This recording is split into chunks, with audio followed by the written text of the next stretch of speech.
A lot of changes coming through from this season.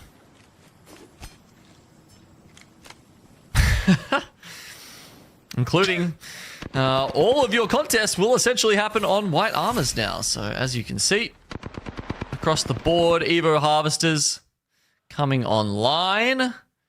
There is one to the west of Countdown. Neither of the contesting teams are anywhere close to it to try and give themselves an advantage in that way. In fact, they may actually just dip. Temper have gone already.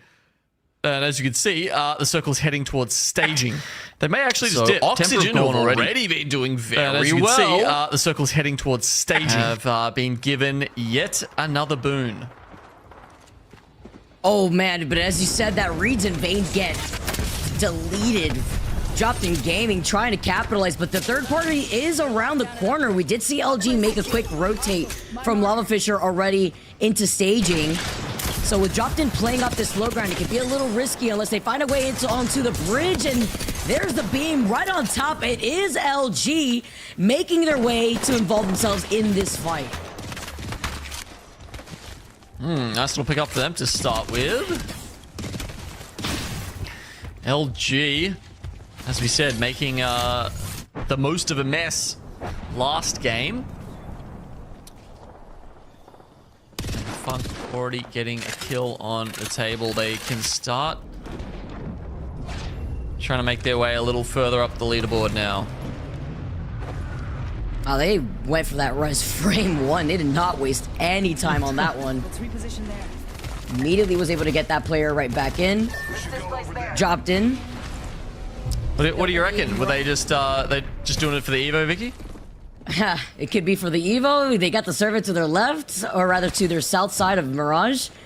That's actually crazy because you have to also imagine the other teams rotating from landside, seeing that res may start rotating from the west side of where this circle is going to be pulling. With more teams now playing off the low ground, though, ApeGan pinging the squad that's right above. It's Oxygen, LG on the train tracks, GKS at Land Thermal. Believe now have called in an evac. You can hear them flying in now too. Actually, on the other side, that's Complexity. So two teams now flying in. Right by Thermal, closer to the train tracks, landing on top of LG. TSM getting a whiff of the fight, looking to be not just the fourth, but potentially the fifth party here in this masquerade. Oh boy, it is getting very risky up here on the train tracks. Scans, I'm sure, will reveal that. TSM might even think twice about fighting this. Yeah, you see the number pop up. 6 hostiles? Ah, maybe not. Maybe we should just chill. He turned around so quick. Oh, nice ping. He called it out too. Somebody playing off that tunnel side. That could be GKS, who have actually rotated away from that choke, leaving Thermal around the corner, or Oblivion, who've rotated away from Harvester. It does look like it's Oblivion looking at the players inside. Yes, Splinter is going to be able to pop that shield cell. They're not going to be leaving this spot anytime soon, but the one team that Oblivion does need to worry about is GKS, that are still rotating out of Thermal.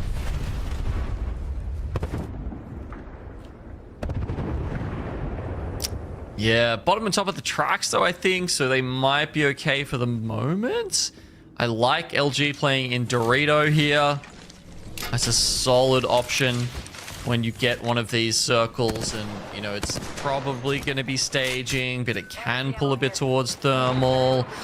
Just gives you options, especially when they've got evacs in hand, as you can see, at least one on Funk there.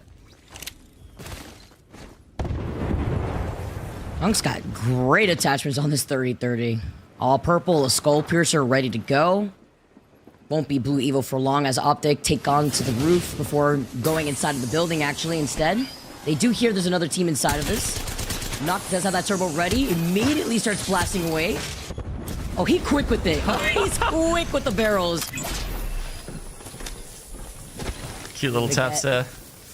Just gotta show off just a little bit. You didn't get the scan though, right? Right underneath them, but it's still knowing that there is a team playing right underneath this middle Lava Siphon building. And with a lot of the other southern teams, you have to imagine Lava Siphon is in that middle point of the south side of World's Edge. So a lot of teams like to rotate through here. So there could be a third to fourth party coming in. So a lot of teams like to rotate through here. Definitely, there's 5 teams in Lava Siphon. All the surrounds at the moment.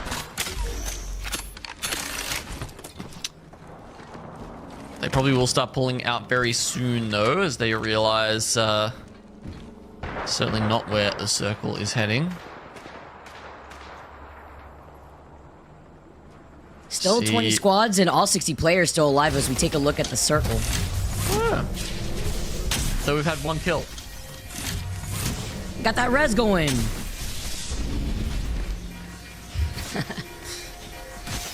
That's where the Mirage Rotoir really does come into play when it has that Moby, or rather that respawn beacon.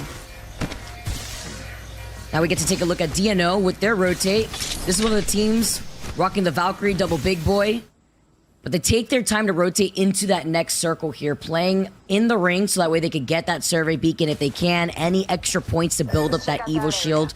Go from, in terms of pathing, Evil Harvester to Evil Harvester if they can. But Jen pokes out for just a second.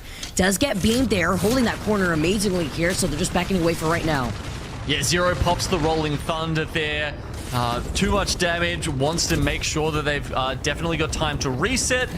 They just actually popped into the circle quickly to get the scan over at Lava Fisher. So you can just see on the mini-map there, Dark Zero do have zone info for zone 3. Do they want to use that to try and push in on the north side of staging, or do they go through the landslide tunnel? I guess we'll see here. At the moment, looks like they're hunting for blood. Cream being right in front of them. Sykes popping the shield bat. Currently, the way that Cream is playing is a little spread out. 2 of them on the right side. Zero and Jen try to swing on them. Sykes is still playing behind to make sure that the one member that's behind them from Cream cannot take a different off angle. He gets right back onto the high ground. But this fight is taking quite some time. Teams like Eternal, who are playing more by the edge, still by Mirage Etoile, may try to take some poke damage if they have the weapons for it. Jen's still holding that head glitch by the hilltop, but none of these two teams are trying to fully engage just yet. There hasn't really been an opening opportunity yet with the circle closing in too. Nope, still 60 players. A lot of damage coming out, but only the resources are being bled as Sykes goes down too soon. And Elevate, this is exactly the wrong time. They can't even... Oh, I don't know if they're going to get out of this. I think Elevate are probably going to come in off the other side. And Dark Zero might just get sandwiched here. Yeah, they're Dark Zero losing out on that third right at that moment. With Elevate coming in from the Monument Tunnel is just unfortunate timing there. We'll have to see in feeds. They do drop as we did say goodbye to one of our first teams already. 19 squads left, though, with Ring 2 closing in. LG are holding on to this high ground. A good spot to be in without being in the chaos of the teams that are trying to fight for the train tracks, but do have to look behind them for the teams that may late rotate from Thermal Station or Eternal that are still in Mirage that are shooting at them. It was Complexity that went down first, actually, so... a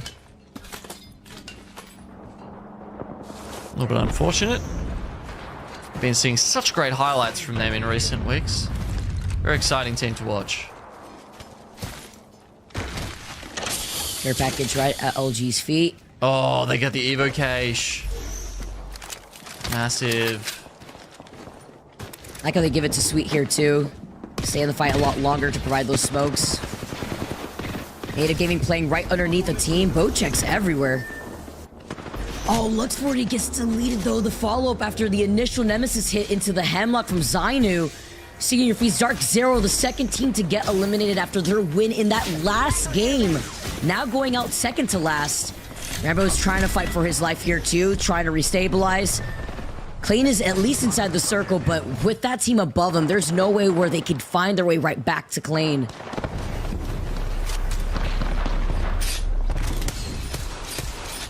Circle actually shifts to the one similar that we saw earlier today, Vicky, where... who's that team on the hill? Let's set up the Watson fences in one. Over by the hillside? Yeah. Think about the hill that exits out of Harvester by that tunnel. If you do sit up on that hillside early on in a circle like this, it could be risky.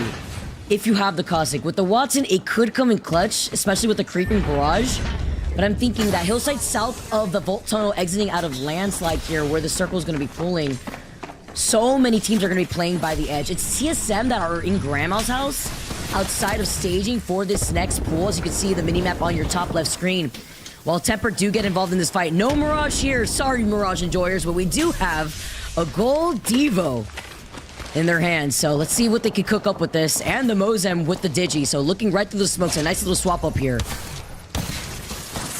That's fun. A lot of people obviously going for the Havoc these days. Not so much love for the Devo anymore. It used to be, yeah, if you, picked up the turbocharger, you were generally looking for a Devo in years past, but it's certainly changed around now with the Nemesis coming through and the Vault, and these days you'd have to say the Devo is probably the least used energy weapon. You usually see people opting more for that Havoc and stuff. Elevate Gaming moving into the tunnels themselves. Talking about the Havoc. Full mag, that turbo ready to go from Zach. Activates Beast of the Hunt to start engaging on a fight here. Let's jump into a listen-in real quick. I'll engage on this fight with Elevate Gaming. All dead. We're probably getting thirded. Look at the front of the tunnel. We're safe here. We're in zone. Yeah. First shot. Hold on, give me Watson. No. We'll walk out. Fucked. If we get medkits, we can wrap if we get a lot of medkits.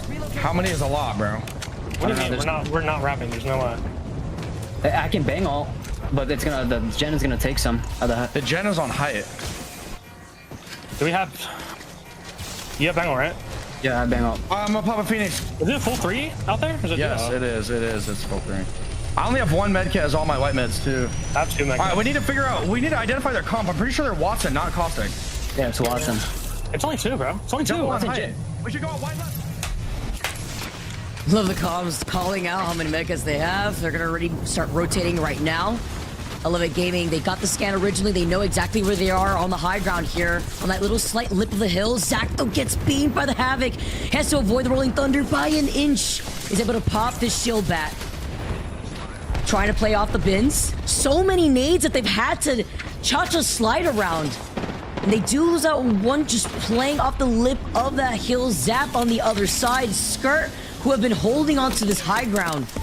And they can't do anything here. Oh my, wait. Huh? I was just about to say, yeah, I was like, the gen looked like it was, making them invulnerable up there, but somehow a nade sneaks past and knocks them. That, I've never seen that before. Scurry gets deleted right afterwards, and as they lose the fight because of it. No way! After they had the advantage originally, too! Wow. That's definitely something they're gonna be looking at again. GKS. Moving on, rotating from Thermal. Fighting Optic Gaming right in front of them. Sends out the Caustic Barrel, eating it as far as he can. One of the perks that Caustic comes into play here in Season 20. Chaotic, though, gets beamed by the team, shooting from Harvester. Saucer is gonna go down next. Stay Naughty with not enough health. FaZe looking on. This is the issue, fighting uphill in a position like this. Your backs were all out in the open. No smoke could help you here. As FaZe were able to take the shots that they need, and Optic come out on top, now trying to rotate. So many different bullets flying through the air in every different direction towards Optic as they get to cover. FaZe will be inside the building in Harvester, though. Very happy with that. Ape Gang, they've got Drop-In Gaming above them, Oblivion as well. I don't like their chances of making it to the next ring.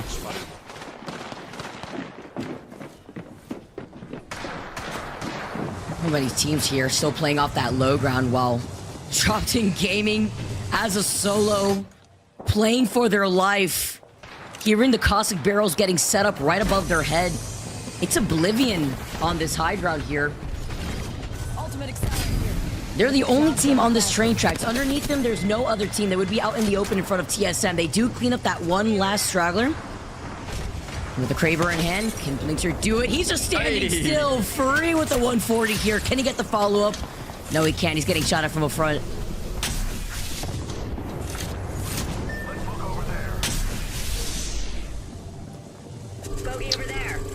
So Oblivion, I mean, look, if the circle was shifting towards them, they'd, they'd be in God's spot, but instead, it's actually quite a rough rotate here from them. They might have to go through TSM. TSM are in that front, in that house in front of them, where the respawn beacon is. They've been waiting there for quite a while, actually. What have they done with it to this point? They've picked up 1 kill so far, so this next stage is really going to kind of tell us if this play has been worth it. And looking at Silent, he's only got 32 bullets on that Nemesis that eats up that energy ammo. Takes care of that barrel. He's gonna have to rely on the Hemlock. If he's got heavy suit here, they lose out on Yubin. Hits a beam, gets a double knock. Only 1 left from E8. Oh, but there's no follow-up. He did so much with the limited ammo that he had in that Nemesis. I cannot clutch. Zap stays alive for E8 with the circle closing in right behind everyone who was playing on the edge. Optic now having to play up that low ground. TSM meeting him back in the canyon. It's only up to Reps here. Yeah, I think he won't be much longer for this, honestly. Lots of teams looking at him. 8 gang around. Elevate got a full reset after that. Okay, they've actually sort of rushed into their next position though, and it's been taken out. And now SSG off the high ground are looking to run away with this one. 8 gang are down the bottom. There's a small chance that they can put out some big damage and take out SSG, but this is really theirs to lose. SSG are just going to hang out on this high ground. Game-winning position here for SSG. It's just about cleaning up the stragglers of what is left, preventing the teams from rotating over to the side if they can, while still holding onto the bridge. Even with the smokes just blocking some of that vision, it's not going to be enough with these nades getting tossed out by SSG. It's only 8 gang on the low ground. Our last 2 squads left here between 8 gang and Space Station. How can they possibly win out on this one when they're taking so much damage from above? SSG is back, and they're here to stay here with Phony's got that Nox gas. Lacking a bit on the attachments department looking at the vault, but it's fine here. Zainu is just putting in so much pressure with the Hemlock, but I specifically love the positioning that they're holding no matter what. Different angles here. Wingman shots ringing on though. Phony's forced to pop. That's shield bat rather. 10 kills for the team so far. SSG has had a banger game, and now they look to close it out and add another few to their tally. Huge W here for SSG. It's just a matter of time. They drop down, they clean up Bursty, and they take the dub. In a spot like that, you can guarantee that Space Station will win in God's spot. And there's that hilltop too that we were talking about for End Circle Genome, and SSG timed that rotate to sit down on that hilltop with some perfect timing to prevent themselves from getting pinched from the teams rotating from Harvester. Yeah, I really like how SSG played that one. And yeah, just like it happened in EMEA, the team who controls that hill does take the win. Again, disparity in high ground often is really what decides a final circle in Apex Legends. And you need to identify that at the correct time and make that rotation at the correct time to capitalize. And with lack of horizon in the lobby, you don't have that gravity lift to try to get up onto the high ground for free. And even then, it's very linear. You know exactly where everyone's going to be coming out of, even if they do try to split off after coming at the apex of that gravity lift. But it is nice to note, aside from that dub from SSG, they made that rotate from Climatizer to be in that spot over by the side of Harvest. Yeah, I guess with a lot of the lobby going towards like staging and whatnot, it did open up some spots over towards Harvester. 2 here and walk away with 25 points.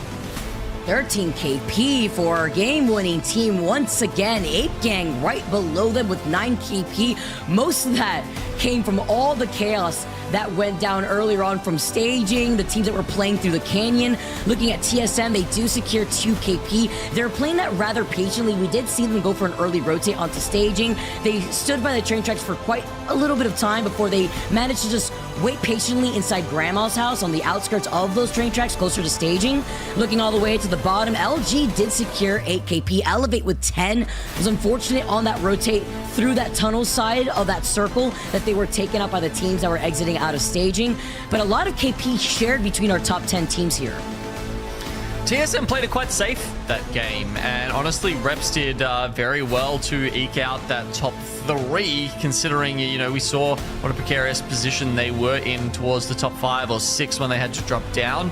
Once again, we're not really seeing a lot of teams down the bottom here pick up a lot of points, and this was something I said at the start of my casting day, almost, I don't know, 24 hours ago now, Vicky, which was something that I'm seeing in Season 20 that I think could be a little bit of a trend here, and that's that we don't see as many teams picking up a lot of KP and not placement points, right? So we are going to see a bit of a dearth of points in this bottom 10 because you no longer have teams coming with, you know, red armors, crafting on the edge, and then rolling in and being able to bully other teams. You just can't do that anymore.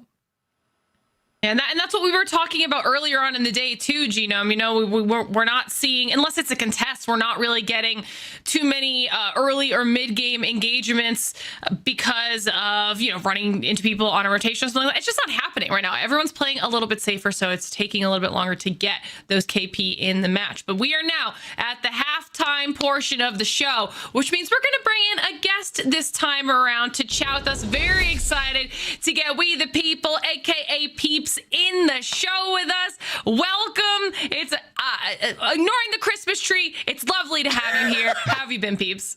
Levels. Nothing wrong with a little Christmas spirit, you know, any time of the year. But I'm good. How you guys doing?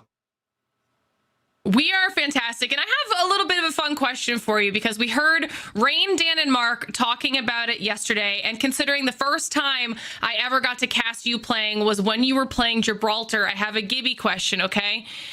Purple level perk for Gibby. What are you picking? I think it depends on if we're talking comp, I think it depends on the play style of the team. So I think that's one of the greatest things about Season 20 is that they, you know, brought in the perks, and it sort of allows you to change your play style a little bit. So huge shout out to the devs for, you know, revamping Apex and making it feel like a brand new game, but still not taking away what makes Apex. So still no answer. Nobody knows what we're picking for Gibby. Is it the baby bubble or the bubble bunker? No answer yet. We don't know. The baby bubble does put in work, let me tell you. So I might have to go with that. That's usually the better option. Okay. I'll take it. Look, if everyone could fit in the bubble, we're safe. We're safe. And we just get the bubble even faster. All right, Peeps. Gonna take you down comp lane here, looking at we're talking about a different legend in this play. Looking at NA and the other regions that we've been exposed to so far that have been able to play on the Season 20 patch for Pro League. We're seeing lots of Caustic, we're seeing lots of Crypto and Lifeline in EMEA. We're seeing the Valkyrie get put into play. Are you thinking that Valkyrie is going to stay in NA, or are we just going to toss out NA late game skyward dives into dying true combos? Or how do you think some of these metas are going to evolve, looking at the other regions and looking how NA is trying to utilize more of the Valkyrie approach? The good old days, you know, popping a Valkyrie and just praying and hoping that nobody's in the building, and if they are, you gotta fight to the death. But no, I think Valk, she just offers a get out of jail free card, which is, you know, tremendous, especially if you can't find any evacs. And the great thing about the Valk ult, you can't shoot it out. You know, if you hit your shots and you knock somebody, that's great. But, you know, with the evacs, it's so easy to shoot out, especially if you're surrounded by teams. That thing is going down in the blink of an eye. I think we will see more Valks coming closer to LAN.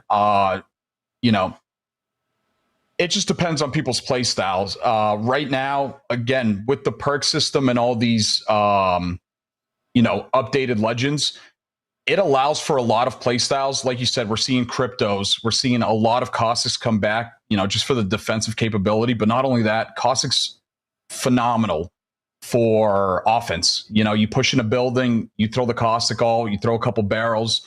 It's great to reset with. Bangalore, my favorite, is so good as well because you could smoke LOSs. It's great for resets. It's great for offense. Great for defense. But we are seeing a lot of different metas, which again is something so fresh, so refreshing from season 20. And we're seeing a little bit of Lifeline as well. You know, now that they sort of changed up the shields a little bit, the ability to get, you know, the Evo harvester from a pack or a weapon is insane. It's a game changer. I find it funny how you say there's a get out of jail free card with the Valk there, because I feel like 50% of the time you're straight back in jail with how that ends up. But look, anyway, I want to take you through some of the final circles we've seen today, peeps, and get your expert Pred opinion on what went down at the end of games 1, 2, and 3. So here in match 1, this is the one we had over a countdown where we had the Seer come out. It was an interesting final circle. Always a fun time with the countdown zones. It's always a mess. There's so many places where you could get shot from, which make it really tough, as you just saw. That Caustic trying to get a Caustic ult on this team here and just got absolutely clipped for it for free. But I think in these end circles, doing less is doing more. Sometimes just staying in the shadows and just letting the game play out a little bit actually rewards you a heck of a lot more than just trying to go for the KP and, just swinging it. But great dub here from Native. You gotta love it. Yeah, it was a solid one from them. Now we see Dark Zero. EA, watching them trying to climb them up, man. I barely laughed so hard in a cast in my life. But then it really all came down to the final 3v3, right? Between Dark Zero and then Oxygen. Why don't you walk us through that one? Another tough zone here. Again, so many places where you could get shot from. Phenomenal game from DZ. I mean, these guys are just looking unstoppable. I was looking at their KD. They have like a 6-point-something KD, and the next highest is like a 4.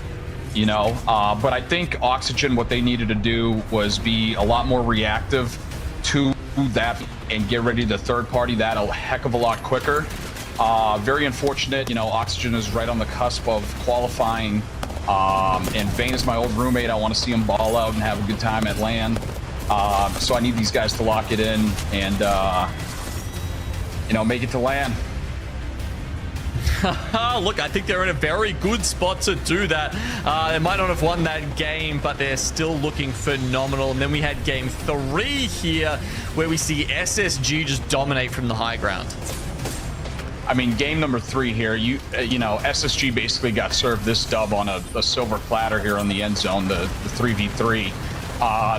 They're literally stuck between a rock and a hard place here. Nearly impossible to climb out without a horizon. So it was just a waiting game and just counting the points up. And great play here from Zainu, just going down there, making sure locks down that KP and on to the next, It does feel like Zainu's gone from strength to strength, honestly. Such a phenomenal player, being able to pick up a trophy with DZ last year, and SSG certainly seem to be using him to his full potential now. Absolutely. All right, people, if we could keep you here forever with us, we would, but we have to continue on with the matches. Obviously, thank you so much for jumping on here and chatting. We'll see you again soon. Sounds good. Thank you, guys. Love you all. All right. Bye. All right, we'll take a look at the series results now. Once again, a huge thank you to Peeps. We love and miss him very much here on the show. But now we're taking a look at our series results, where everyone is standing right now. And after that last performance, SSG squeak into that top position with 39 points. And you see a little bit of a point gap because Dark Zero struggled in that last match here, Genome. But is everything still really close?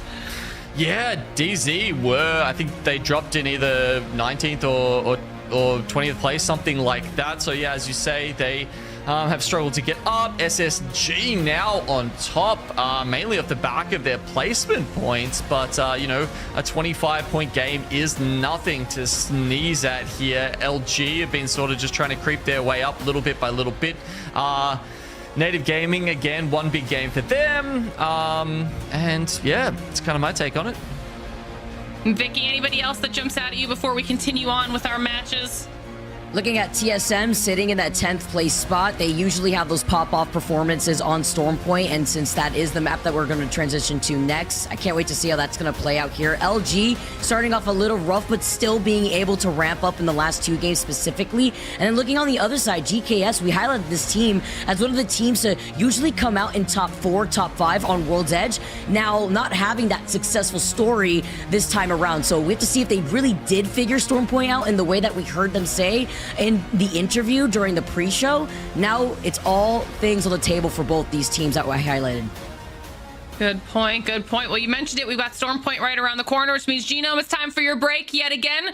Go take maybe a second nap, and we'll see you back here in just a little bit while Vicky and I start getting into our Stormpoint action. The map is changing, so will the outcomes. We've had a pretty good day here so far, but now anyone that was struggling, and I'm thinking specifically EEC because we saw where they were on those standings, they have that contest in World's Edge. Are they going to be able to get some points on the board now that they don't have to go up against the likes of Temper in Countdown looking at Stormpoint? It's just so crazy to see the performance from EEC yesterday into today. It's unfortunate that a lot of these other teams, though, have been able to figure out what they needed to do differently, and then EEC has fallen behind. Now, as we go into Stormpoint, you could see where these teams are going to be landing in their POI.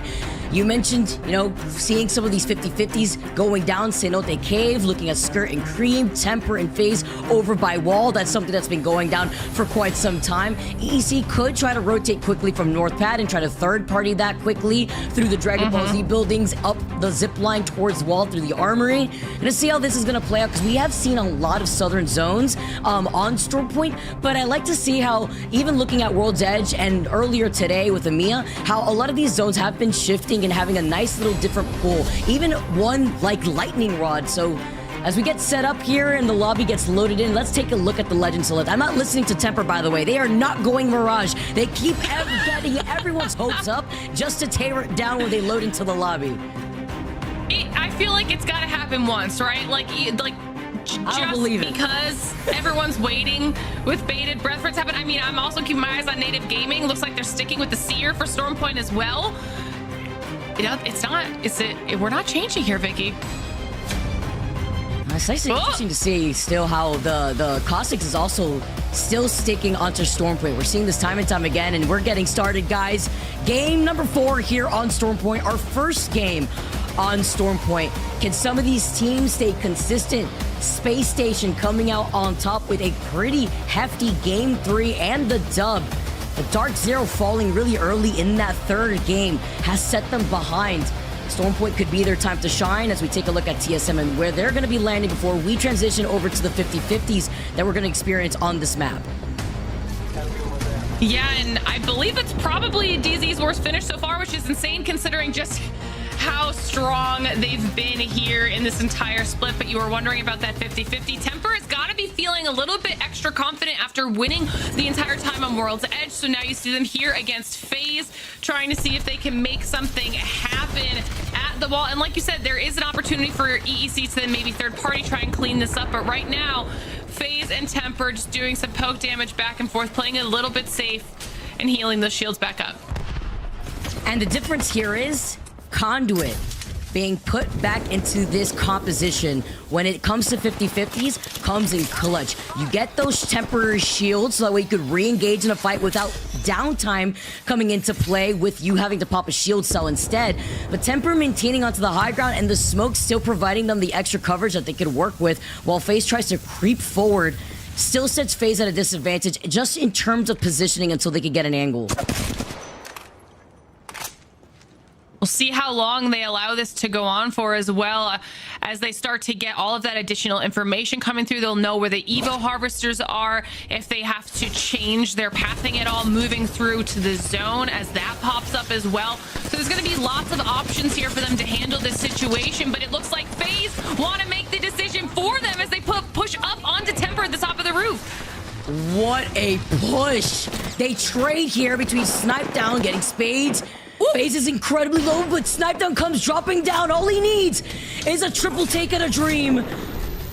Adrivan is going to be able to try to pop this shield bat right behind the doors. Going in, though, he gets a crack. He gets the finish. FaZe gets eliminated right after he pops the bat. It's the ego check shooting at the death box with the flatline coming in clutch. They're just better. I know those comms are going crazy. The tactical crouching right after finishing off that fight. Listen, we said that Temper might be feeling a little bit good after winning their contest on World's Edge.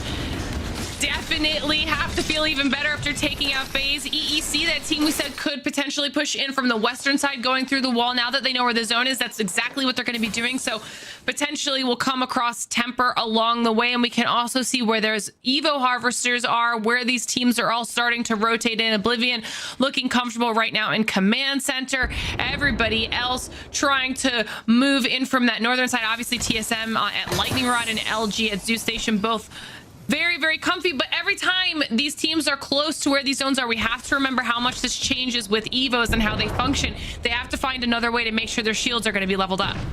I love how you point that out, because then when you find the circle pulling in your direction, yes, you have the positioning advantage because that's your POI, you're looted up, you know where to sit, but you have to imagine with the Evo harvesters being spread out across the map,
is down, and they've managed to at least make some crazy things happen, even with just the two of them. They are right next to TSM, like you pointed out, so it's going to be a little bit more difficult, but maybe they can play this crazy things happen, even with just the two of them, and hope that the other teams cause the distraction to give them enough time to stay alive. As I say that, it looks like they want to make their move in right now, before all of that kicks off. Other teams cause the distraction to give them enough time to stay alive. As I say that, it looks like they want to make their move right now, before all of that kicks off. Other teams cause the distraction to give them enough time to stay alive.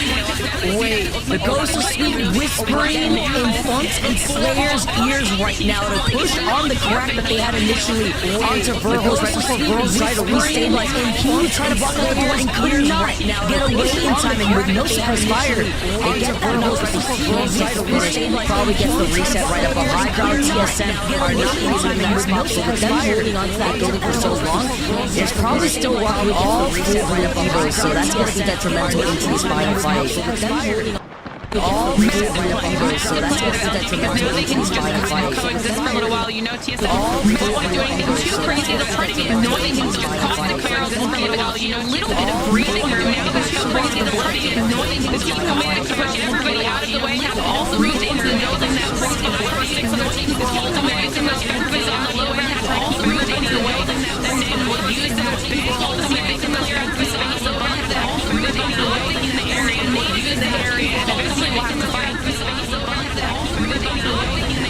Dancing around, giving barrage before now pushing in, closing in the gap. The smoke nade to provide some extra cover. The launching jet up on the high ground, the team playing right above TSM.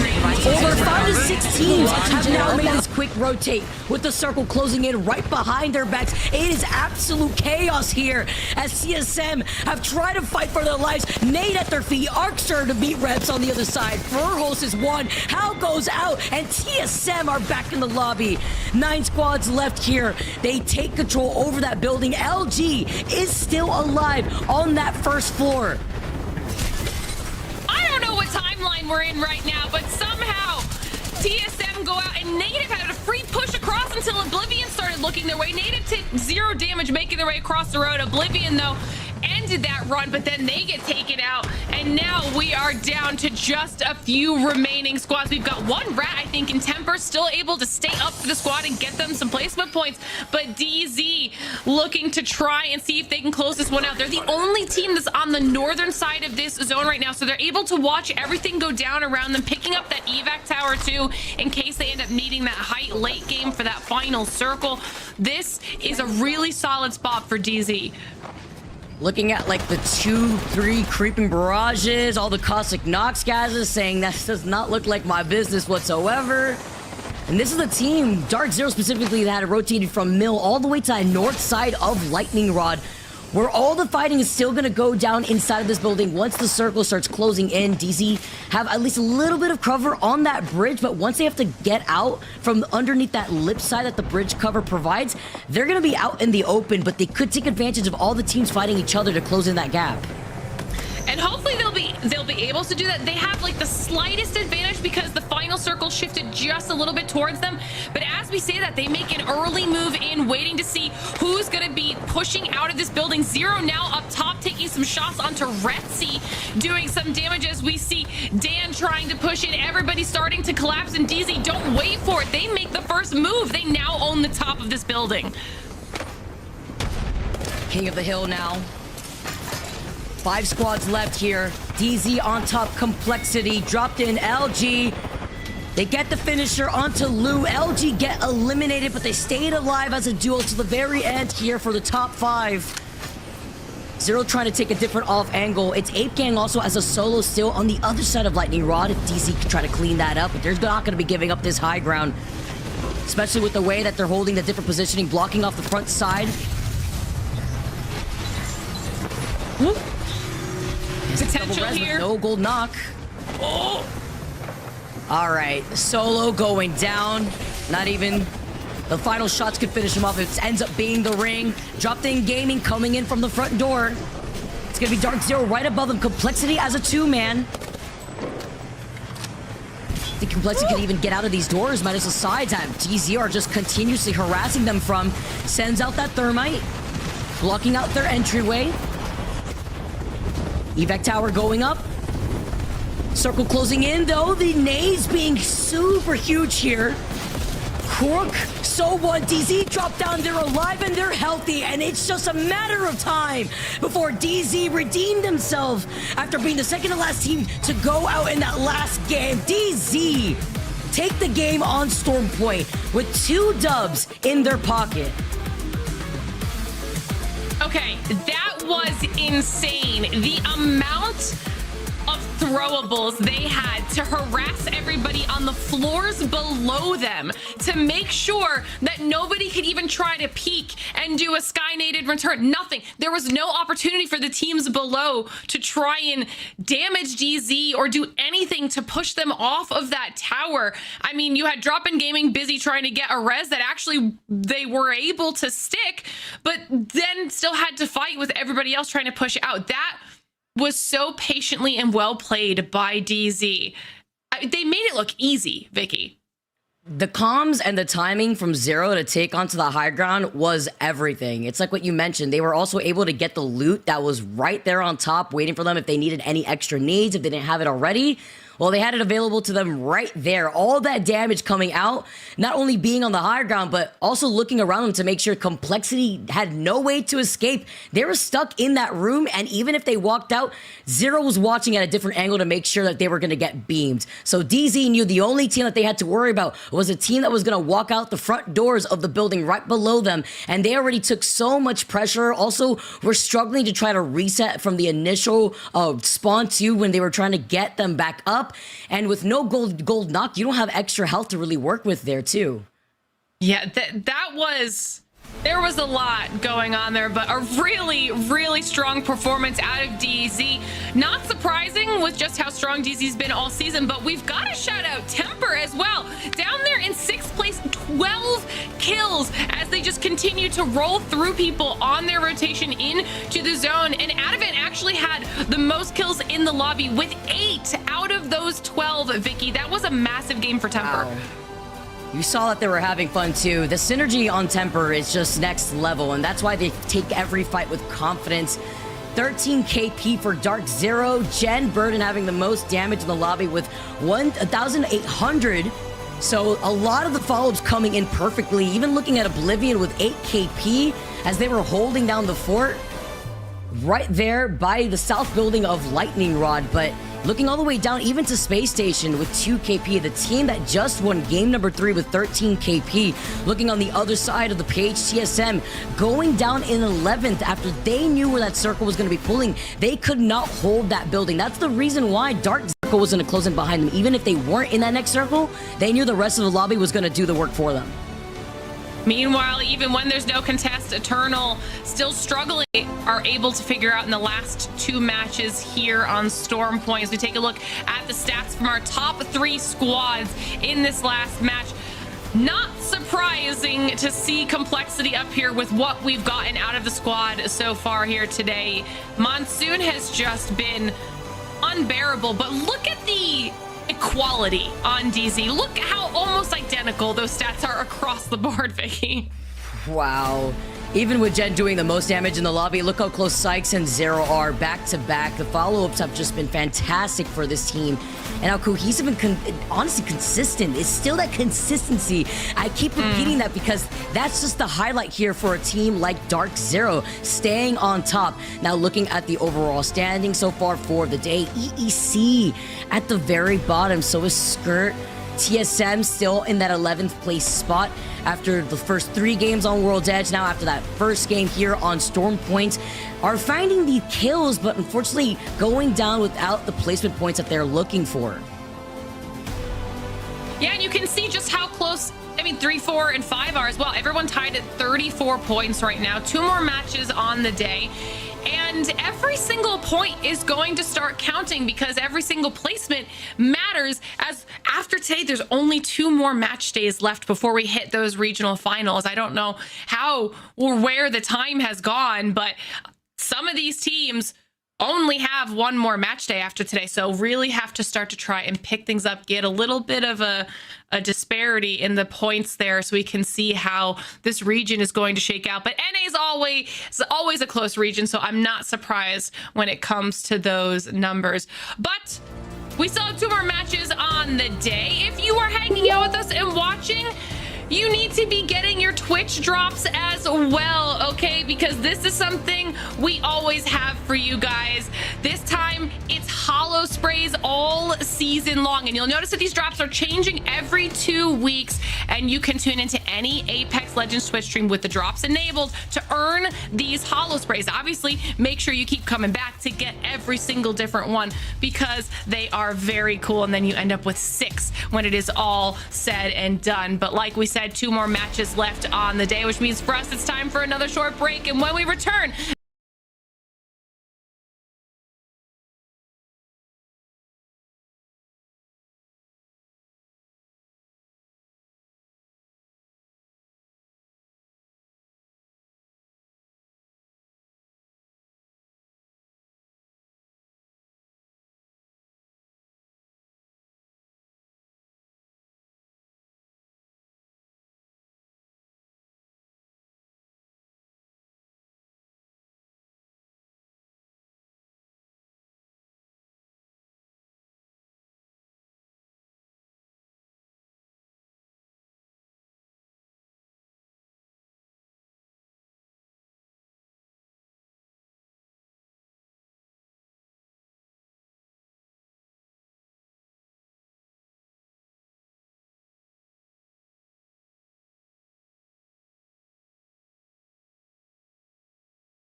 I'm getting roof of this building. We I have a heavy maggot for someone. I don't see. We have the evac thing. Grenade. They're on our building, old building. Can we get that Yeah, blue? Or can we get that? They're gonna grab it right now. I mean, I can look for it. They got it. They might move up off this. They're right here. They're running. They're running. They're running. Okay, I think. I'm walking I'm moving up then. I'm moving up then. He jumped I'll off be the on it. roof. On me. I queued you. I'm here. Okay. They scanned. One dropped. I'm very On the right. I'm running left. I'm running left. I'm running left. I'm here with you. I'm here with you. I'm queuing up the height. I'm getting roof. Half height. I have height as well. They're gonna horizon as well. No Pop queue. yourself. I shoot on horizon. I'm healing. Inside I'm or what? healing, Inside or no what? queue. Inside. Yeah. I got it. Watch out. I'm on the door. I killed one. I'm here. I'm left side. I'm left No side. queue. He's just running I'm left. chasing this guy. Bang. Bud one. They're farm side. Nice. Nice job. Nice job. My PK did the bug, by the way, so that's sick. That was cool. Bro, what the fuck? Went to shoot that guy and it just goes. Careful for another team. The sense of relief with FaZe taking the 50-50 the second time around for the day. Hear them talking about the outcome from their weapons here. Now as they get to finally loot, hopefully no third parties in the area, as we know that EEC likes to rotate quickly to the wall, but luckily for FaZe, they do have some time to breathe. Complexity were approaching a team that was hiding inside of this building right here, or rather looting instead. Native Gaming now getting involved in a fight. Rambo falls incredibly low. Clay has to get away. He's one here and Elevate are the team to get eliminated. They come out on top here looking at Native after having a pretty great game last game. Ooh, nice pickup there from Native. Klein is a fan of the rat plays. So I've heard, Vicky. And someone really needs to call an exterminator with the amount of rat plays we've been seeing so far in today. Sweet got that little tick with the smoke nade. Gets right to the care pack. Beams with the Havoc. Doesn't even need the turbo or the stock to even put in that damage. Gets that knock right afterwards. Forget the care pack. Gonna capitalize off of this KP here instead. Tries to get the finish here. Two teammates playing inside the building. With Sweet knowing that they do get the finish. More teams now rolling up here inside of these two buildings on the outskirts of Cascade. Being able to see so many of these other teams now try to fight for the spot. This is where the circle is going to be pulling more so in that middle area building where Launchpad is, and Optic Gaming. No strangers to this party. The barrel does get eaten by the Watson Gen. GKS get eliminated in the feeds. 16 squads left already with this first ring starting to close. Yeah, Optic Gaming are fighting for that position, in the top 12. They're not currently there, but they need to win these crucial fights if they want to push their way up further. So that's a good first step. Considering the fact that Optic was in 14th, I believe, right before this game specifically, They definitely need to have these pop-off moments if they could clean up that KP inside of those two buildings. As LG not going to be able to rotate. Meanwhile, all the way up by Mill. In the respawn beacon, it sounds like somebody was able to just get rezzed. 8K get eliminated in the feeds, and Dark Zero was 0 down. Gen Bird and Sykes once again holding hands, shoulder to shoulder to find this team below them. What is going on here? How did this fight even happen? I mean, someone must have pushed someone very early, because Dark Zero usually quite fast on the rotate here. Sykes will put down Carter, and I think it's now a 1v1. Oh, no, 2. Still 2 up for EEC. But that might not be all, because Cream, they heard all this from down beast, and they said, hey, well, let's get a piece of the pie. Now cleaning up what is left of that team. EEC get eliminated. It's the back and forth that we keep seeing from DZ. I don't know if they're just feeling that you're on the mic right now, Genome, every time you're trying to cover their action out here, but fortunately, DZ fall rather early after taking a big dub in that last game. Still sitting pretty comfortably on the top end of the leaderboard. Yeah, look, I mean, you're pulling out 25-point games every other game. Yeah, you right. can almost afford to go down early in between them. Wow, that is kind of crazy. Round 1 is closing, and we have 12 teams left.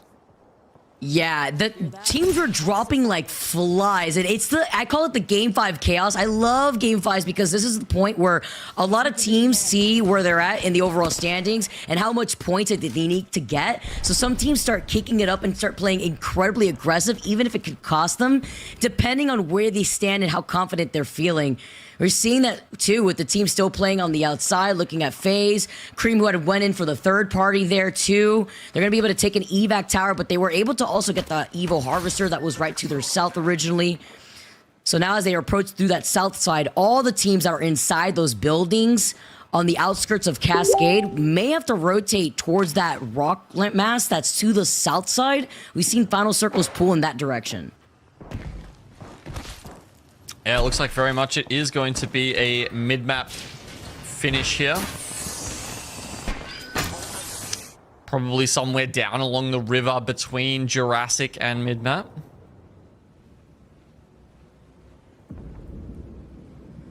Oxygen Esports have had a banger day so far, and because they start down on that south side, they are going to be in a great position for this. They've moved over from Barometer.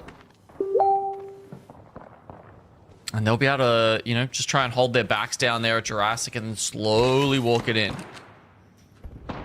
Native Gaming. They're holding the Spider Cave, or not the Spider Cave, just the cave, I guess, to the north of Jurassic. Again, still on that Seer. I mean, hey, last time Seer made waves in the meta, Vicky, it was one team. It was one team that made everyone else see the light until he became one of the most impressive characters in Apex Legends competitive history. On release, Seer was an actual menace in his own tier. And Furio definitely took advantage of that during their prime. Seeing maybe different legends creep up, though, into the strength of how these individual players take advantage of it, but also how it works cohesively with the rest of the team and how they're also taking advantage of the passives. The perks, rather, is sweet. See the pings coming in right in front of them. He's got the creeping barrage ready, but just getting some extra loot. You can imagine that they probably went already for that Evo Harvester that's on that minimap. CSM's just waiting for this care pack to land on their feet. Care package over there. They're currently within round 4 circle. They don't know it yet, but as you say, with a good chance that this care pack contains an Evo cache, chance to insta upgrade your armor, big deal at this point in the game.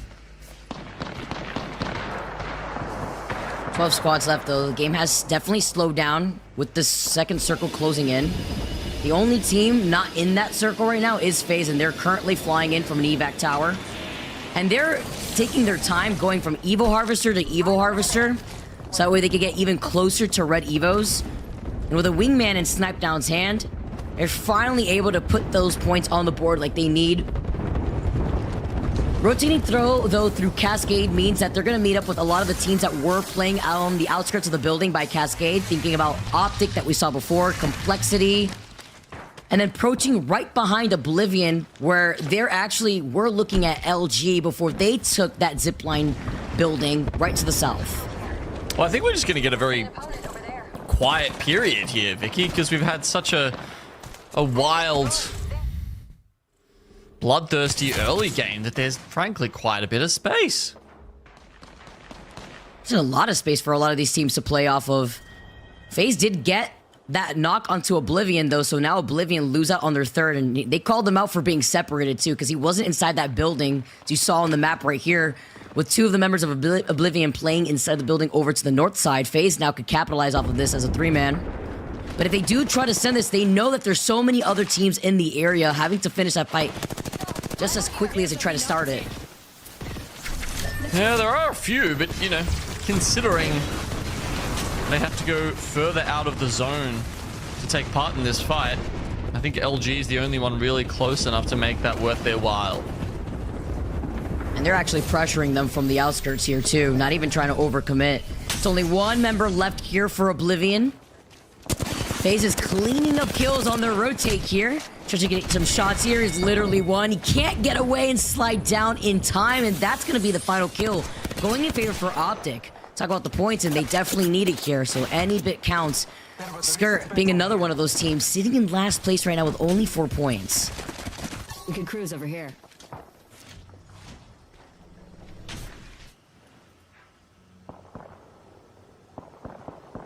Jurassic still got a few teams home to it.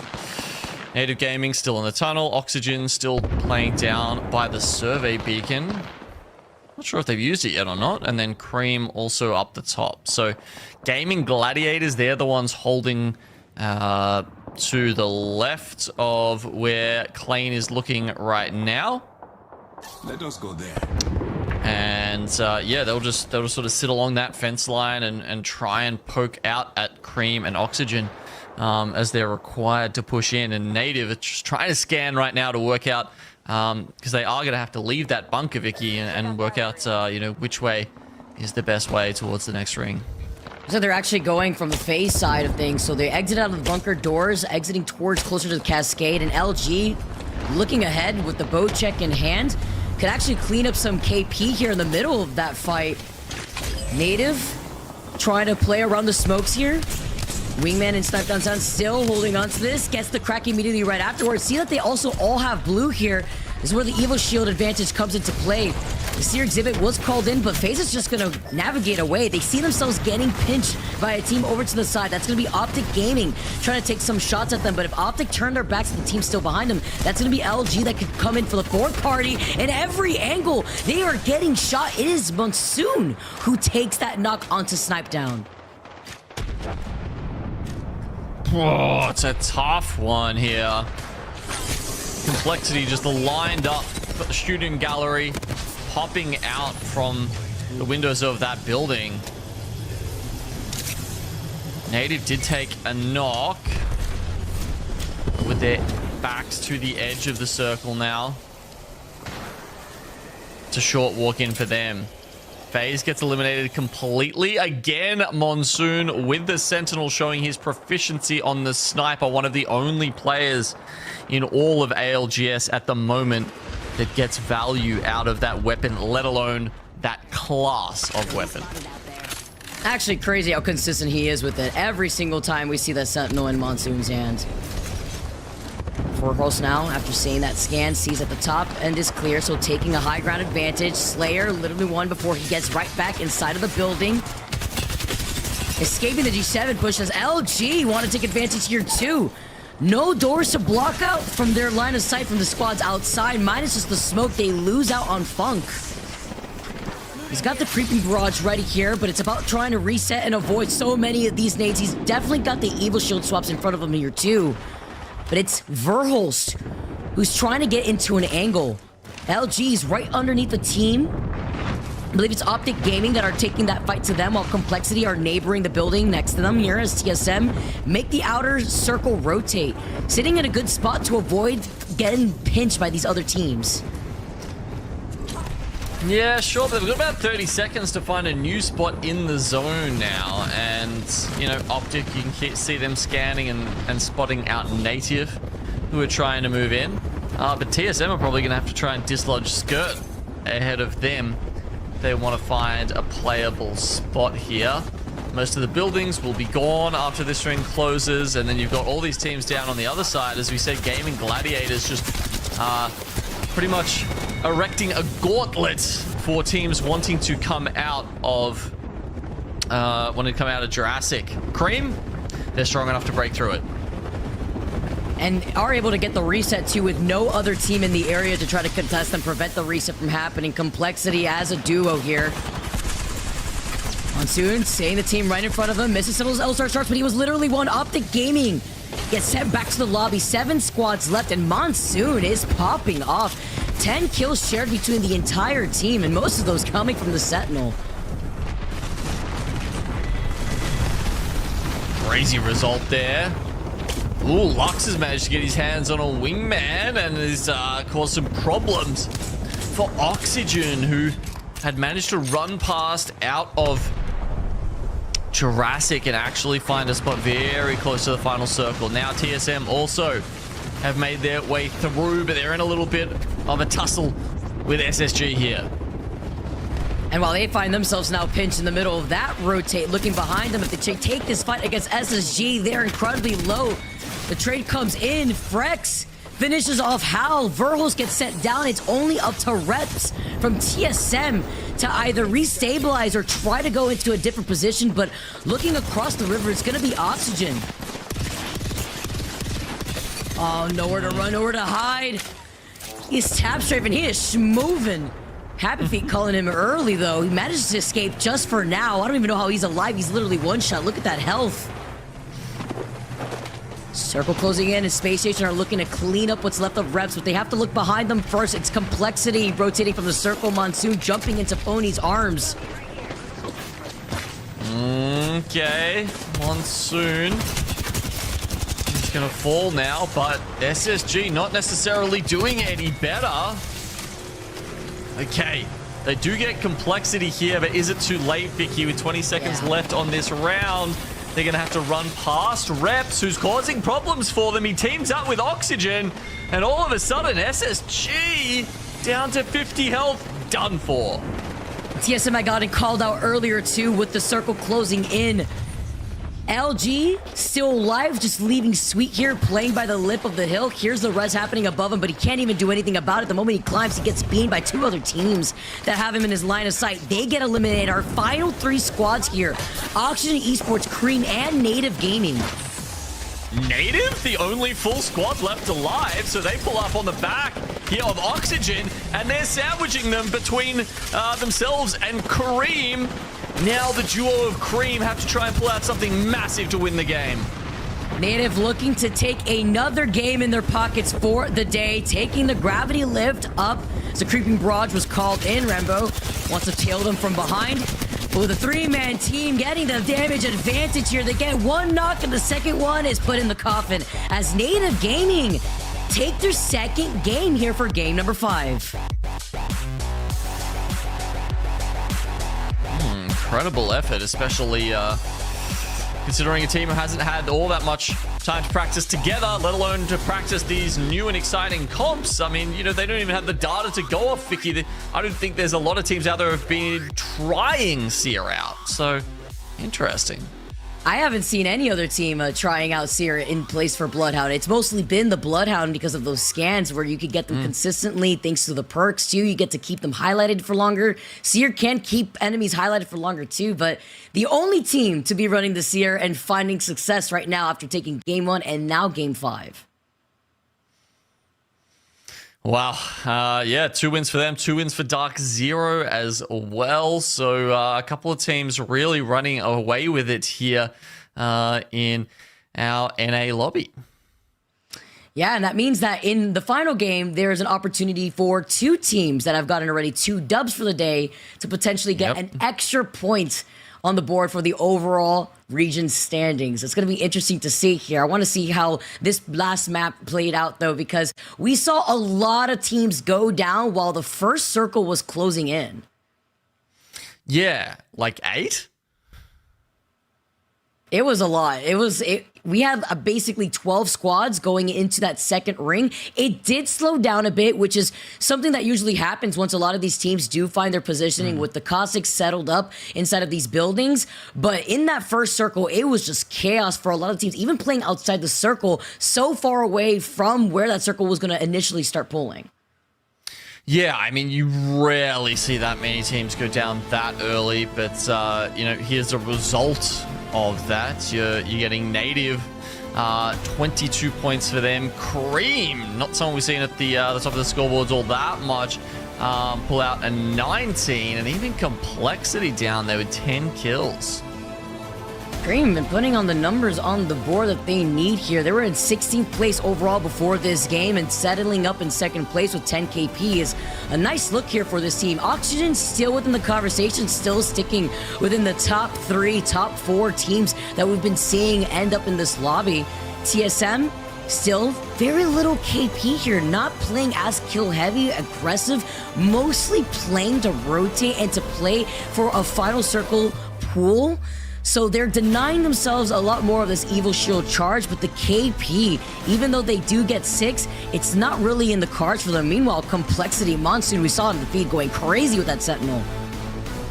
Yeah, he picking up quite a few kills with that one. And so we got FaZe down here, 5 kills for them. Obviously 3 of them coming from that early contest that they are, I believe, sitting 1-1 here on this this little group of Stormpoint games we've got going. Another couple of kills coming for our lower down team. 8 Gang, I think, you know, a team that have shown some promise today, but only 3 points here for match 5. Match 5. I mean, that also means that we only got one more match to go for most of these teams on the bottom end of the overall standings for the day to get those points necessary, so that way they don't have to sweat so hard for the final day that they have to play, because we are down to the wire now, Genome. Dark Zero, yes, getting 14th, but they have taken such 2 heavy dubs at the process of it. And FaZe, even with the 5 KP, couldn't find themselves with those placement points. Taking a look at the total series results now, seeing where everybody is situated in after that 5th game. Here to see. It'll give us a much better idea. Okay, Dark Zero on top. Crazy that out of the 5 games we've seen, 50 out of those 55 points are from 2 games. Yeah. Especially since Dark Zero, in the in games that we have seen them fall early, it's like the second squad to go out or so. Yeah. Now being able to still hold up on top with 55 points, but with those early exits, Genome, Space Station are right behind them with 52 points. This final game could determine if Space Station could claim that first place spot over Dark Zero, even with their strong performance right now. Native in 3rd with 22 points. Now looking on the other side though, LG and TSM respectively in 11th and 12th place. And Optic Gaming, who really need to show up, they're at risk of not making it to LAN. Which is such a crazy thought when they were literally 1 team, 1 fight win away from raising the championship trophy not so long ago. It's crazy how things could change with so many different patches, a different season to come into play, and some more Apex to be seen, guys. We got game number 6, our final game of the day, right after this break. You don't want to miss it.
Everybody, welcome back to the Apex Legends Global Series, where we are about to get ready for the final match of our series here today in NA, our last match on Stormpoint, and it has been a really fun day so far. Twice now, Vicky, we've seen a seer come out on top with a win.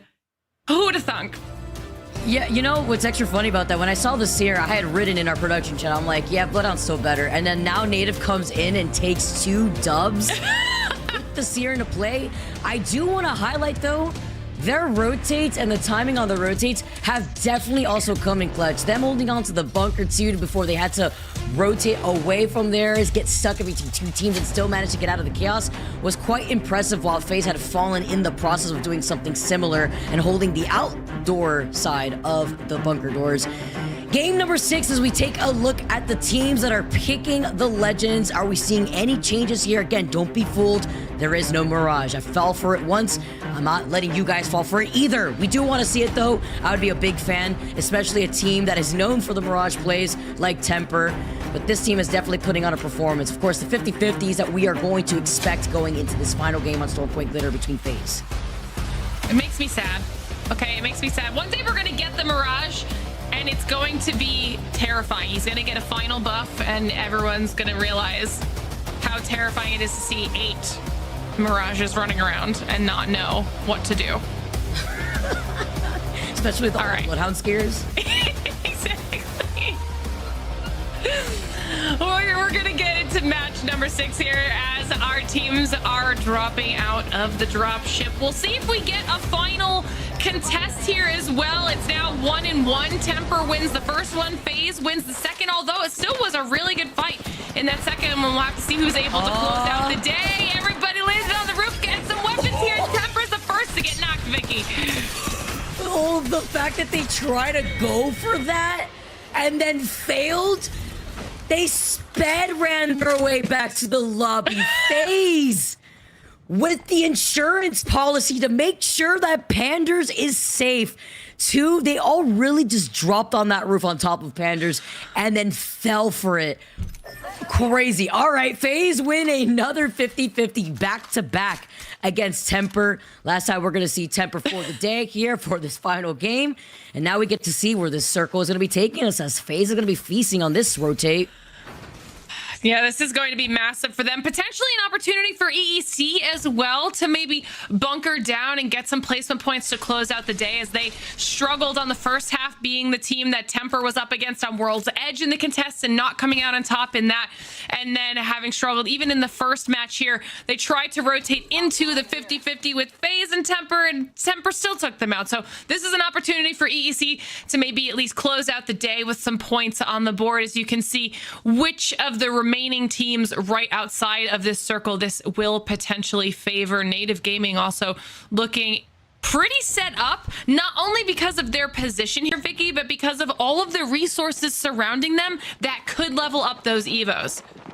That's a really good point, especially when it comes to the pathing and having to either go for the beacon scans, the prowler nests, the flyers, or even the evo harvesters, of course, to get that 350 extra points towards your evo. We're going to see so many of these other teams changing that pathing approach that they otherwise would have gone for when it came to playing into those final circle positions or the edge, depending on the comps that they were running. Gaming Gladiators, you can see the pings coming in. When we're running with those white evos, probably pinging to see if they could find an evo harvester themselves. And playing inside the DBZ buildings, it's going to be Native. Calling out, again, the positioning that they always take when they have that ring console information. I don't want to jinx anything, but this could be a real solid opportunity, okay, for Native, who have now managed to get a win on each map. GKS, though, flying in, wanting to get involved in this engagement, seeing what they can bring to the table, maybe pushing Native out of the way. LG sitting in the wings, as is Oblivion. But GKS just really want to hold down one of these buildings. Everyone's going to be fighting for this position here, Vicky. It's going to be so chaotic, too. I mean, if some of these teams don't have a watching gen, just tossing Nox grenades everywhere. 8 Gang being one of the teams rocking the Watson, the Devo, the Turbo, and a purple energy mag, feasting on that. Gonna look at the other teams now making the rotate in, though. McLovin with the 30-30 shots, trying to take some shots at Bursty, while Dark Zero in the distance, creeping their way over after exiting out of Mill.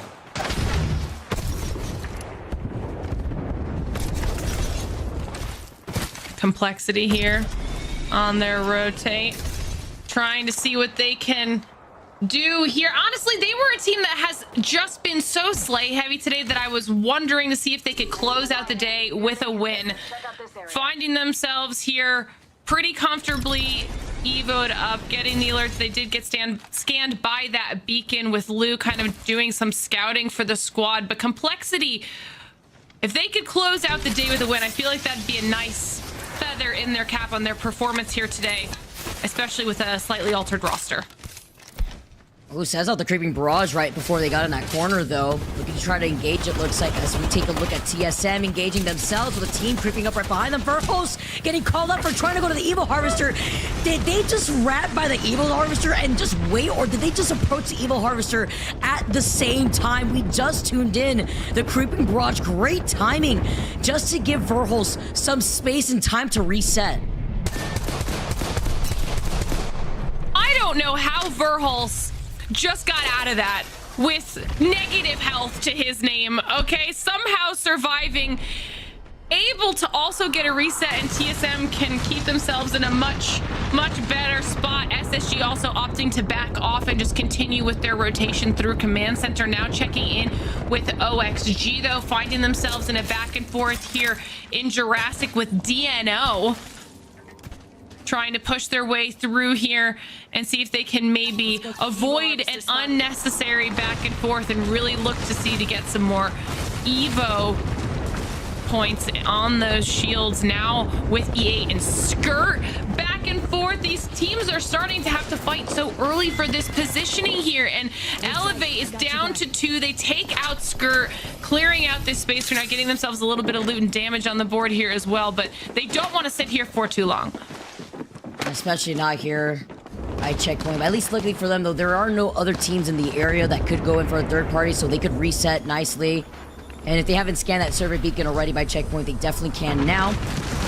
Dark Zero creeping in wait. You can see a player, EEC, on the other side of that rock. While they go inside of the bunker, let's jump into a listening with Dark Zero as they approach this fight. Dropping out, dropping. On us. What's the outside? Left side. I'm going outside. I'm going outside. I cracked him, I cracked him! They're flicking around. Coming. I'm with Jen. My game just lagged. I'm anything. Oh. Crack them hard! Sorry, Jen. How's it going? Dead. No, I'm dead. Oh. What? Bro. Oh, God. It's like you've got to go out the back door when he stuns them. That's smart, man. Anyway. Oh, the fight approach from Dark Zero gets shut down, and the entire squad gets wiped out. Gloving stays alive before Cream now comes in for the third party to clean up what is left of this team. EEC putting on a performance right now at the very end when they desperately need it, but Cream now just trying to put a stop to it. That was a really impressive fight against DZ. It opens up the door for a perfect third-party opportunity with not too much that EEC can do about it. Cream taking their time here, though, with this. Unsure if they really want to try and make a concerted push inside to clear out EEC, but they've got to know they've got this advantage. They finally make their move, and they lose one more. McLovin going down for EEC. Cream just needs to clean up the final solo, and they'll have owned this portion of the zone. A little bit of a chase ensuing here, not wanting to make it easy on Cream. And they are also not going to let Carter to escape here, though, because that would just not, it simply wouldn't do in the last match of the day here. Vicky, Cream, clear out EEC. And knowing that DZ's out of the lobby, or, you know, that's got to at least feel good. The fact that EEC, I'm still not over it. Like, won that fight. Like, what? With the evil shield disadvantage. They were all on blues while DZ had all purples. Man, that's a replay. EEC out of the lobby. SSG make the rotate. Exiting out right through Cascade Falls. FaZe right on top of their heads, though, looking at them on the roof of the building. Look at FaZe was trying to go for a survey beacon there, so they were able to get notice on the teams around the area. SSG in the middle of this rotate, we're actually going for the ring console here at Cascade, and they're pretty safe here as there are no other teams on the south side of the zone.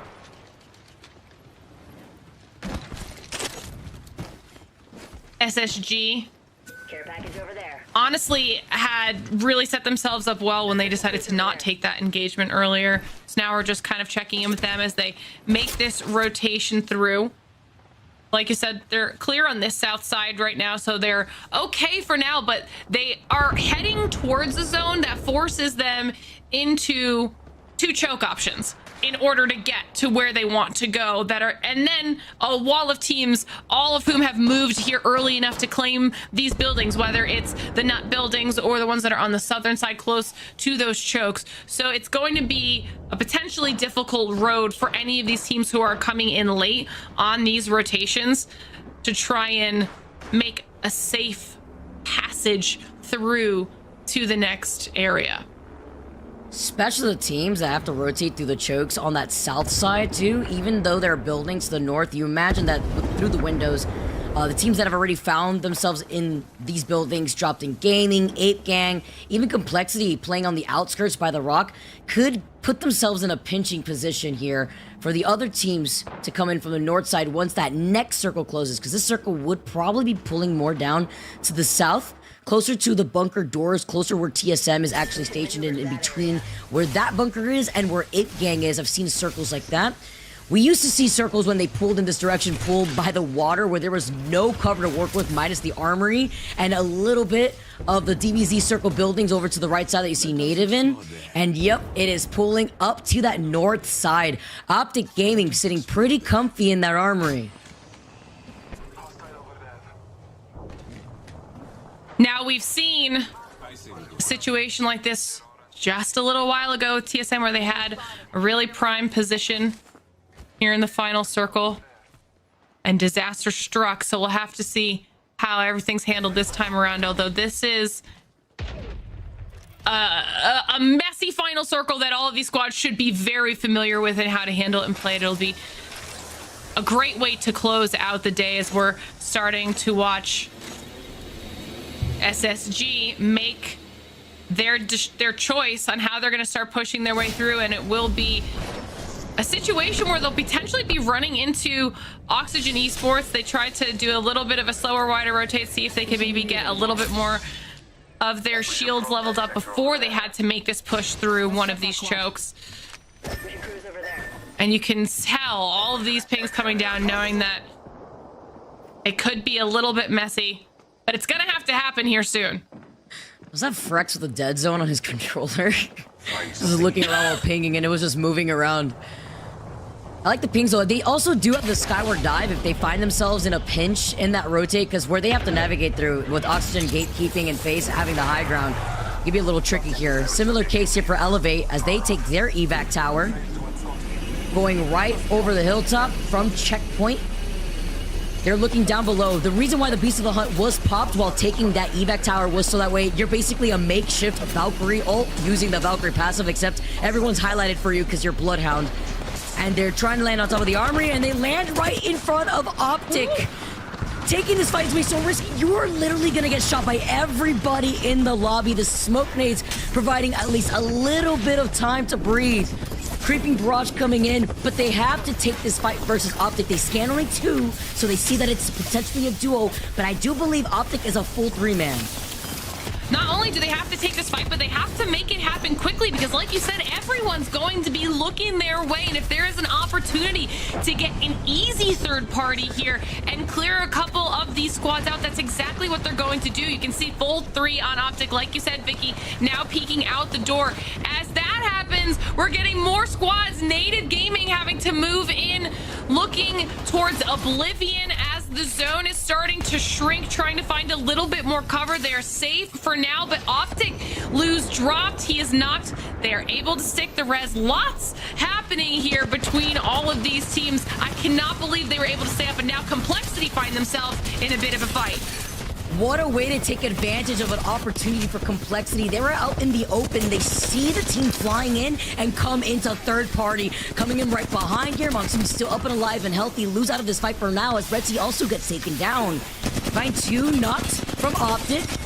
One last member here for Optic, and he is running around looking lost. Can't find the last one here as Complexity have taken over the armory. That was a massive massive push. Retzi gonna need to see if he can put some work in on those Evo shields now. But like you said, it was a prime opportunity that they kind of had to try and push for, because now they've gained a really solid position. They're safe inside the next ring, and all they have to do is keep the squads on the outside, which are now so much fewer, away from their position. One of those teams they are looking at is FaZe, who's making a very late rotation coming in, but don't forget there's still everybody else in those buildings that are on the south side that were holding their position. You've got Drop In Gaming, you've got Ape Gang, and you have OXG here in this choke trying to push in. All right, well, we've got Oxygen waiting in the wings, so let's jump in for a quick listen in and see how they want to handle this push through the choke. Just trust me on this one. I think we're gonna land here, probably. Okay. Yeah, I'm gonna float up, and I'm gonna pop dog. Yeah, People might be fighting. Team bunker. Floating? Team's not fighting. Floating? Team over here? Can we land here? Land here and smoke up. Land here and smoke up, okay? So what do you mean smoke up? At our feet? Just put smokes on us. Put smokes on our feet. I am. And lay low. Look at Zevo, look at Zevo. I'm putting barrels down. Really safe on me, really safe on me. Yeah, I'm moving barrels over here. 3 shots over here. This team has to move in. Yeah. Bang. Fucking look. Cracked. 120 on 1, 120 on 1. Throwing another smoke. We're gonna have to watch something. Flash over there. Flash over there. Yeah. 120. We move up on that rock, maybe. Chill. Team on the right. I'm Slow taking this team here. rock. We can still play solo. Is there anything behind us? Watch armory. Careful armory. Yeah, armory, careful armory. Can we play for these kills on me? You want us to move up on it? You want us to move up on it? Are they safe back there? Yeah, they're in. They're in. Look, over here. I'm about to get shot in the house. I'm bottom bat. There's a full team right here shooting at us, Okay. I got one, I'm dead. You should go. Can you wanna go res? Res. I'm trying. Just a second, I'm gonna barrel my feet. Another guy. I think we want to go back. Thane, shoot the team that knocked us. I did. No smoke. You need smoke for me. I'm your team. I'm Smoking 2, smoking 2. Wait for me to make it. Could we go back? Oxygen had gotten the reset before. They just lost out on Vayne, and they had even done so right after getting that Kraber shot onto one of the members of LG here. Complexity still inside of the armory, and Monsoon is an absolute menace once again with the Sentinel. TSM playing patiently like they have been all day inside of that bunker right below Cream. They do know that they are right there. And since they are neighboring Cream in this next circle, they are going to have to start rotating. But from what direction is TSM going to take this? Do they rotate the Cream side? As you can see, you've been looking down his sight here for them. Or are they going to rotate right into the line of sight of Complexity?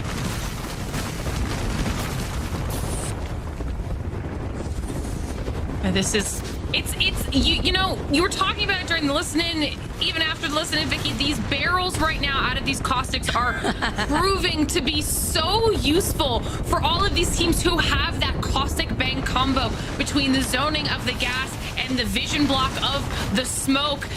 It's providing a lot of cover for these teams to play in these insanely open areas of this final circle. TSM now making a push in, trying to use the Valkyrie for a little additional damage to force people out, making sure that no one is in front of them and clearing out that space. They're able to move in safely. Meanwhile, DNO down in the kill feed, Native down in the kill feed, Complexity down in the kill feed. We're down to top 4, and TSM are using the Beast of the Hunt to give themselves some beautiful vision to start dealing some damage. Fragging out, and I heard the hammies coming out from reps, clearing out this entire side of the circle. Our final 3 squads, TSM, LG, Oxygen, Esports on the other side. Burrows is going to be able to restabilize, but he's holding an off angle here just in case LG try to approach him on the other side. Also nice to note that it is only a solo left from Oxygen. Aiden with the wingman in hand, but nobody from TSM or LG can do anything about that. They put down the Moby for now. They thought it was an evac at first.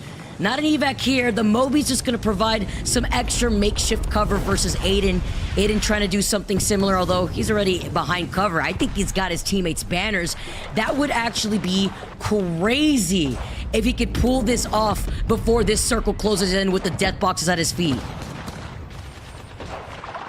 You know, on the plus side too, this is one of the first times, final moments here that we're seeing LG as a trio, okay? They are no longer on the back, but the Moby coming through, getting reads in to at least not be that solo round. I doubt anyone is going to allow this to happen, but the wingman might provide enough damage in the hands of Aiden to deter anybody making a crazy push. Yeah, it might be safer to just allow that res to come through and focus on the full trio. They know that it's directly in front of them, TSM and LG right on top of each other on either side of this rock, and it could potentially now come down to OXG taking an opportunity to try and do damage between these two teams. Instead, OXG makes the first move.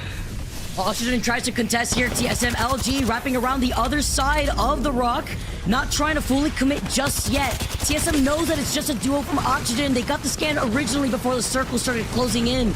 Taking their time, the barrage coming in. They have the Evil Shield swaps at their feet to the right here too, but they lose out on Slayer from the Rolling Thunder. TSM are on Pride Rock. We're the kings now. They needed a game to pop off, and they have high advantage. Dropping in with the hammer points, it's the RE45 and TSM taking the final game of the day. You know, TSM were not going to be happy with their performance on the day if they didn't get at least one win to close out this series. And it's something that they definitely needed. You talked about it a lot, Vicky, when we were looking at those overall standings. They were hovering around 10th, 11th. Not bad, just not the type of performance that we know TSM can have. And that win will definitely kind of help to level that out a bit. That was such a crazy end circle. Like, Oxygen's presence was so scary. Even as a duo, there was an opportunity there that, unfortunately, with the circle being right behind them, that they couldn't really play off of the timing and wait for that circle to close in behind LG and TSM first. But still, it was the threat of a duo griefing one of the teams being a possibility that was there. And with TSM and that Rolling Thunder getting that knock was such a big deal for them to have that advantage, because then at that point, they know LG wouldn't be able to go for the reset because Oxygen would just wrap around right behind them. Yeah, I mean, that was a really strong performance for TSM. An opportunity for LG to try and close that one out as well. Like we had said, that was one of the few times we got to see them in a top 3 spot or even like a top 5 where they had a full 3 up and ready to go. And I'm gonna hype up TSM and LG for that first and second place finish. But Vicky, I cannot take my eyes off Complexity in 5th place with 15 kills. What? I was looking at the feed, and the Sentinel God was at it again. Senti shot after Senti shot. I was seeing it, but the fact that they were able to not only gatekeep some of the teams that were trying to force their way over to the southeast side of where that third to last circle had closed in before they left towards the armory to get to the then third party. But after that, that third party also allowed them to not only hold the armory, get the KP that they need, but then nobody was able to contest them beyond that. They were pressuring every single team from the DBZ buildings that had to rotate in. They were out in the open. There was little to no cover. They were feasting on half the lobby here with 15 kills. I mean, you don't even need a first place finish if you're going to slay out that hard. They almost matched TSM in total points. They beat LG in total points. That's a massive performance for Complexity, and we'll check the second page, but I don't see too many kills being available considering just how many were absorbed by everybody on that first page. FaZe, though, having a nice showing there with 6 kills to their name.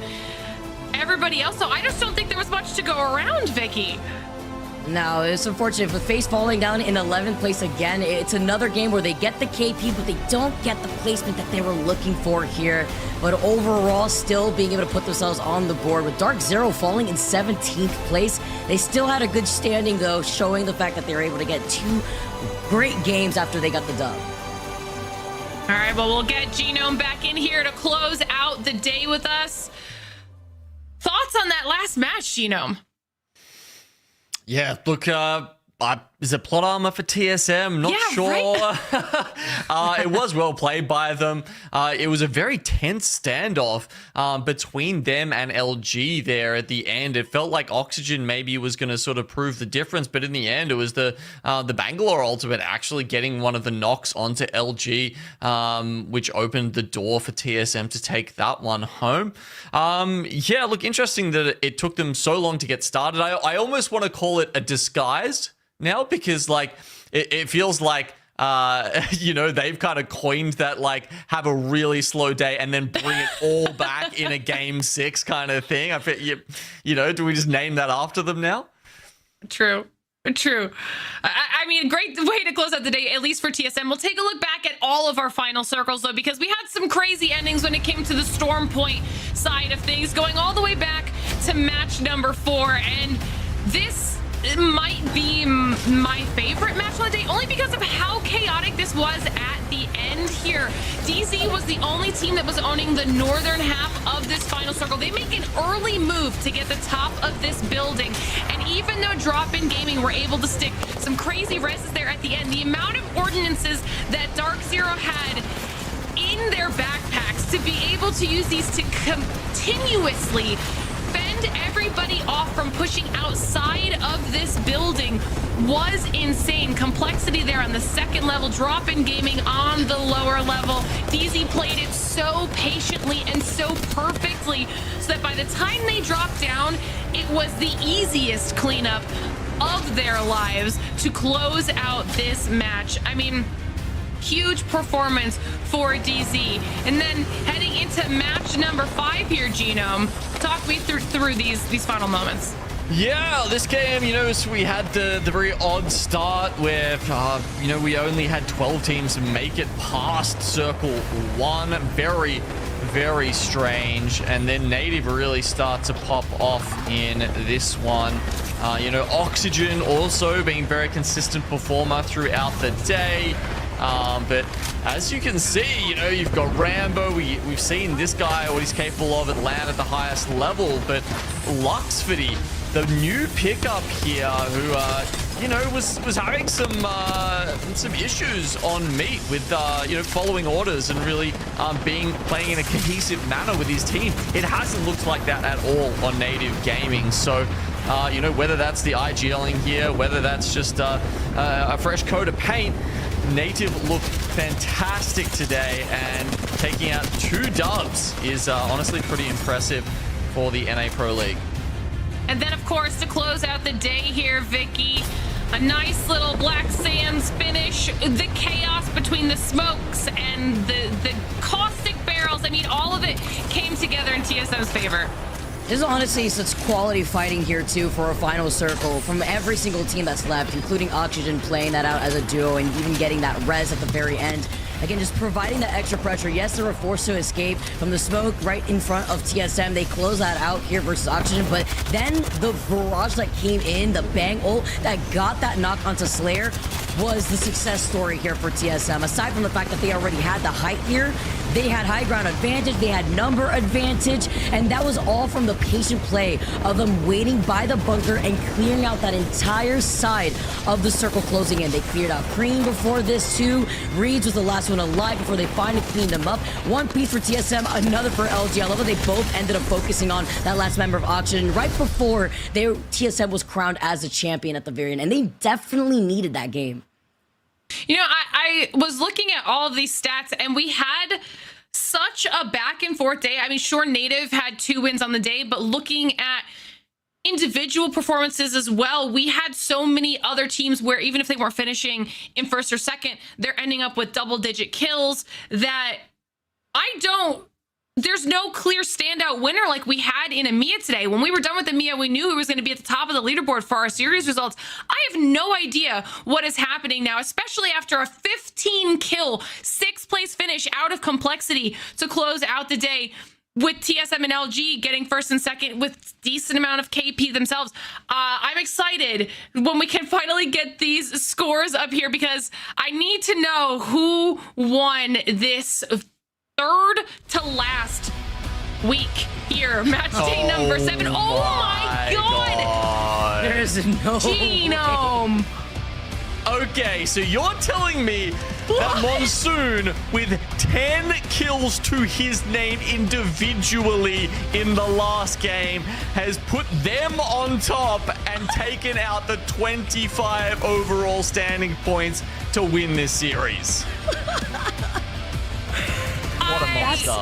What's crazy is that that's with them getting the bare minimum on World's Edge. This basically all came out with 8 kills on World's Edge, right? But this all came from Stormpoint in these final 3 games. This is absolute insanity. Not only that, but Native Ty DZ, both at 55, only 1 point behind Complexity, who apparently Monsoon said, my backpack's real empty today. Everybody just climb on in. I've got this covered, okay? I mean, this was, I don't even, this is fantastic. Ladies and gentlemen, great the day. sniper rifle. To be fair, TSM move up to 7th, and now we get to take a look at the regular season standings, see how that impacts it. Dark Zero still with a nice, comfortable lead, but Complexity shoot up from what they started in 6th, I believe, today, now in 2nd, Vicky, overall. That is crazy. I cannot believe this. Dark Zero being the one to take the dub is why they were able to come out on top with those points, but it's the fact that Complexity came in, took that spot by a point diff, putting themselves up with 80 points. I mean, that was one heck of a day for Complexity. The man with the guitar himself coming in to sing us a song, and he's singing for the rest of his team to put them up in the overall standings. You know, all I can think of, Glitter, is when Monsoon was there at LAN with us. As you know, we have a look at some of these other teams who are very much on the cusp of making it to LAN, like Furia, Dropped in Gaming, and Disguised. Obviously, some others like Optic and Exit, I think, still definitely have a chance. Native pushing themselves up towards there. But, you know, just thinking about when Monsoon didn't make LAN and, you know, he was on the desk with us, and the vibe shift between him then and Monsoon, the sniper monster that we're getting now, is just such a crazy difference and a glow up for a guy who so many people counted out. Absolutely. Listen, Mon, we loved having you on the desk, but we love you even more when you were popping off like this in Apex Legends, okay? We get to see the 3rd and final page here so we can see which squads are really going to need to pick it up. Now, quick reminder, everyone that says series played 4 has 2 more match days. Obviously, anyone who's on 5 only has 1 more opportunity to get enough points to qualify through to the regional finals, and then, of course, our playoffs at LAN. We've got to talk about this. It was up in the air until the final moments because I couldn't make a choice. But after what we just saw, when it comes to the MVP of today, it has to be Monsoon. Okay? We cannot let this man close out the day in this type of a fashion with the most insane Sentinel shots that we have seen all day. Even if they weren't getting the team performances that they wanted on World's Edge, still putting in work on the World's Edge performance. He has to be the MVP. He is the vibes leader of the crew, crushing it on his Bangalore. And like we said, we were looking at those overall standings. They were in 6th heading into today, now putting themselves in 2nd behind a DZ who has honestly been unstoppable until apparently today by 1 point when Complexity and Monsoon specifically decided to make sure that they remind everybody why they are here with the picture, the fabulous pose. I feel like Monsoon has to probably be one of the most fun when it comes to these media day shoots, but look at these stats, guys. Over 5,100 damage, 21 kills, and we talked about that earlier in EMEA. In EMEA, that was the record that we saw today, literally, and now Monsoon's matching that with 21 kills, and I could not be more excited to get the man in here himself, lounging, reclining, happy with the performance. Monsoon, dude, welcome, congratulations. Hey.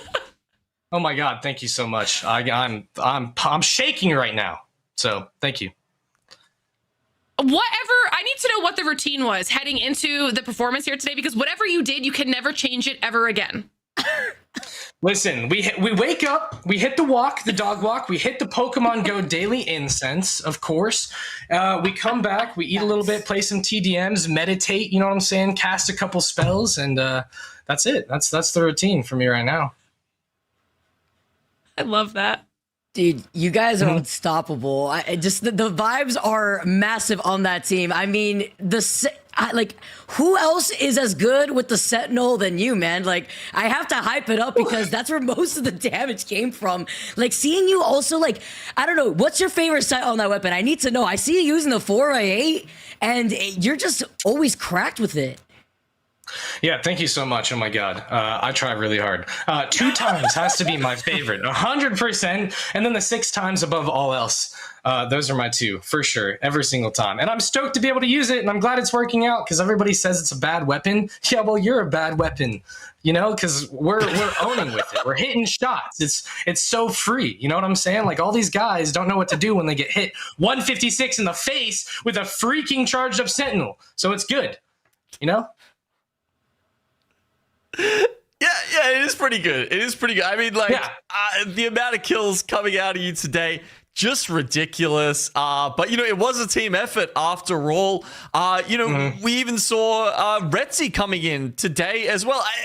And yet you still won the day. I mean, how does that happen when you've got, you know, rust changes or whatever it is going on here? That's an incredible result, Mon. Dude, it's so thankful for it. You know, IGLing from 5 different POIs over the course of the entire split and playing with a sub and picking up Lou 3 days before roster lock has been nothing but difficult. But, I mean, we put in the work, we sit in customs, game theory, go over VODs, whatever we need to do to make sure that we're feeling confident. At that point, if it works out, that's fantastic. And it worked out for us here. So Kim's at a wedding right now. Big shout out to Kim. We won this for you, baby. I know he's sloshed right now. I know he's celebrating and stuff. And I think we're all so ready to go to LAN. We are so ready, baby. That's how I feel. Thank you. You know, we have mentioned that earlier too, the fact that you guys are playing with a different roster today, just another hurdle that you have to overcome. But I want to get your thoughts on Season 20 in general. Clearly, it doesn't matter what hurdles are being thrown at you. How has this new meta really benefited your squad? Man, benefited. Oh, that's an. I don't know if it has or not. There's still a lot of unsolved things. It's been a super interesting shakeup to see, you know, Lifeline and Caustic become more relevant and Watson coming through. Valkyrie is back. Come on. Like, a lot of our success in these games and these sets come from the Valk repositioning tool, her ultimate, landing in God spots essentially. And it's been awesome to see the change in it entirely. And we're going to continue putting our heads down and continue trying to figure it out. And we're feeling good. So momentum is great, and that's it. That's it. All right. Well, Vicky, Genome, do you have any more questions? Look, okay, so if you were praising the Valkyrie here, obviously it's worked out today. I think one of the reasons why it started to slip out of the meta previously, right, is it can be a bit of a roll of the dice sometimes. I mean, have you guys, you saying you're doing some work there to try and figure that out? How do you think you can kind of mitigate the weaknesses of that ult, and how, you know, sometimes you can just land in a whole big mess of trouble? Yeah, no, it's really difficult. I mean, it is a coin flip at the end of the day. You know, like, if you die going up, take damage flying through, maybe you're not. Like, it's a skill. It's a whole skill trying to figure out where you're going to land off of the Valkyrie. Some are easier than others, of course, but, you know, if you can't have a free spot, then you need to think about how the point A to point B flow amidst chaos goes, and whether or not you can pinch a team, or whether or not you get on the ground and have a shot at even playing the game, because it feels so bad when you land and you just instantly die. And it's like, dang, we should have walked in because at least we could have shot our guns. And that's the difficult thing with Valkyrie that we all know and love for the last 4 years. But because there's less Valkyries now, it buffs Valk as a whole, because nobody has access to the spots that you would with Valk. So that's going to be like the major factor right now for us, is we have access to all of these spots because nobody else has access to them. So if we see more people playing Valk, then it's going to be a little more difficult. But for right now, it seems pretty good. So yeah, that's it. Just get used to the game. Mm-hmm. All right, Mon. I wanna let you go so you can enjoy your celebration. But before we do that, I have one final important question. What do we have to do to get another song for another big LAN? Apex, Onset, come through, baby. Let's do it. I got some stuff. I would love to. Live performance, next jams. I don't know. I'm down. I'm always down. I can play. Let me know. I heard live performance. That was the part I picked up on that. Maybe I shouldn't have said that. That scares me a lot. I'm down, you know. I'm down. Let's do it. I think maybe. We'll see what we can Dancing. work behind the scenes here, Mon, because that would be epic with obviously with the dancing. Yep, 100%. Well, I appreciate it. Thanks for having me again. You guys are killing it, so appreciate you guys a lot. We love you, Mom. All right, Mom, we will talk to you later. We love you. Thank you so much and congrats. God, he is a blast to talk to. Honestly, we probably could have kept him on here for hours.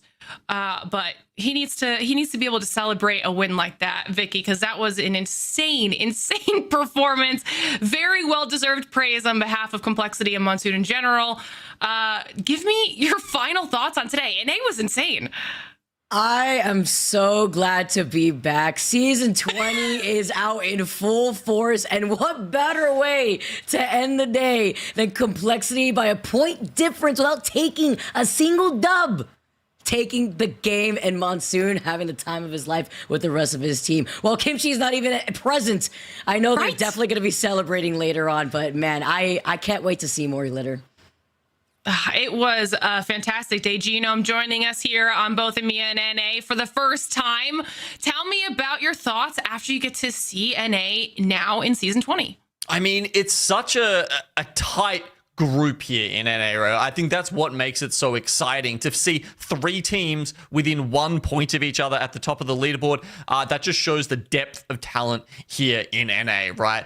You know, I got to watch my boys TZ win a couple of games. I'm also pretty happy about that. Can't be mad. And yeah, look, we saw some great highlight clips as well. So yep, had a fantastic time. Hope it's not the only time we get to, you know, see some of the lads back here as they've matured and grown as they've moved overseas. I know you brought all sorts of good Aussie energy with you here today.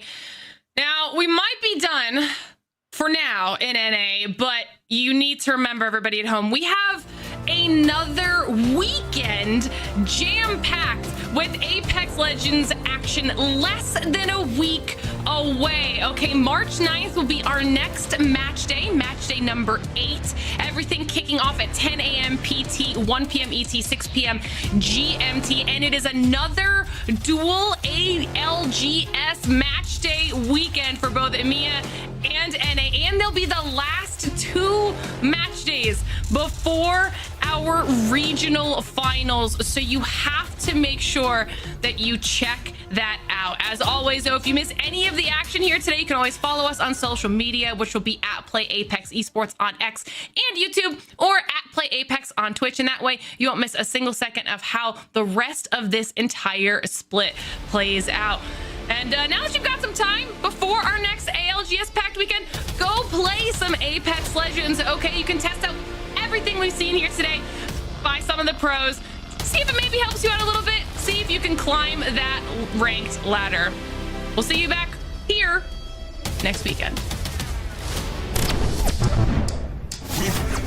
All right, guys. Yep. What's up? You have seen it. You have seen it. ALGS Year 4 Pro League Match Day 7. Yep.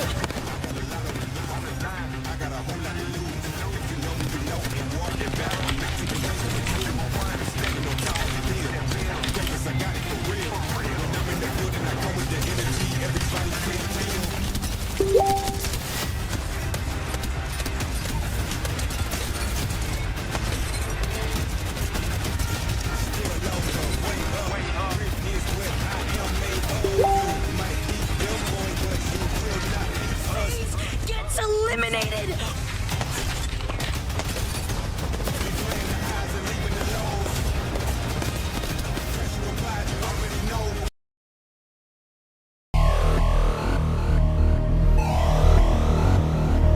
We should play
loving your Spotify free experience. So we're going to play Apex Legends. You've seen it, ALGS. ALGS day 7 or day 4. So yeah. Last game, the winner is TSM. The top leader, the scoreboard, it's Complexity. So yeah.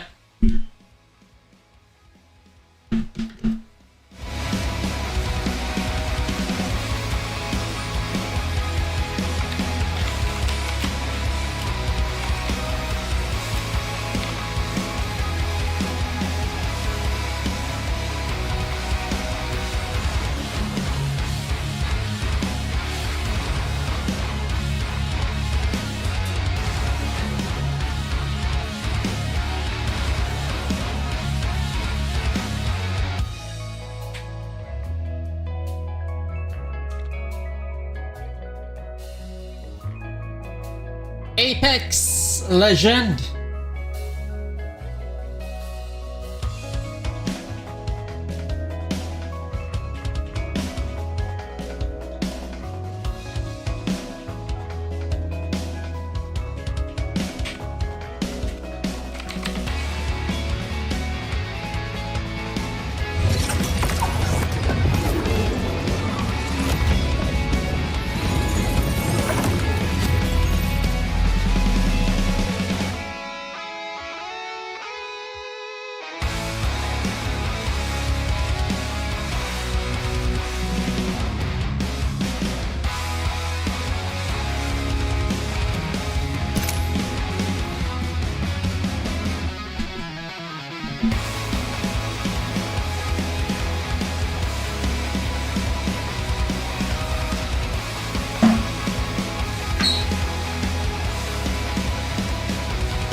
Let's go duos.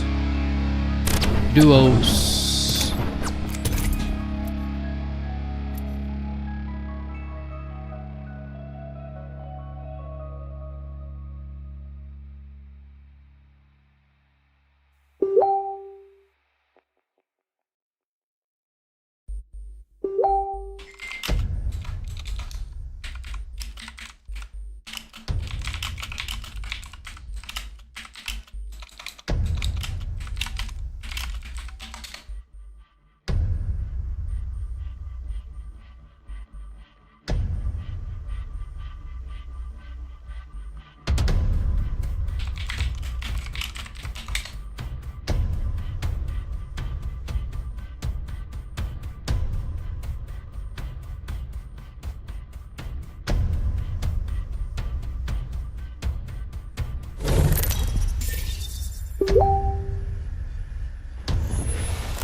Here we go.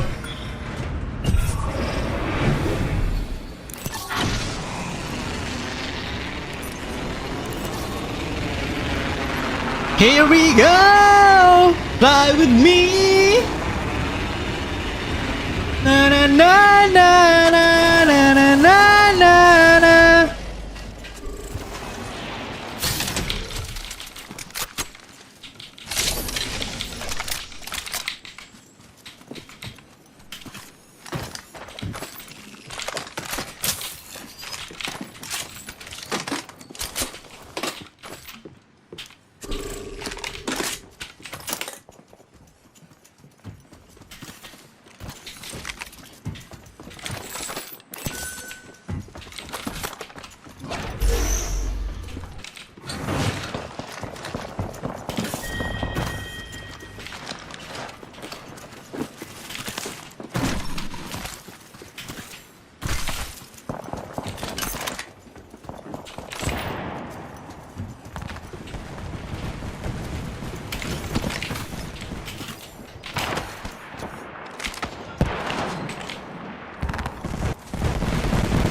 Ha? Eh, asan ba yung set? POV ko ata. Ibang lapit? Naman. Alright. Alright.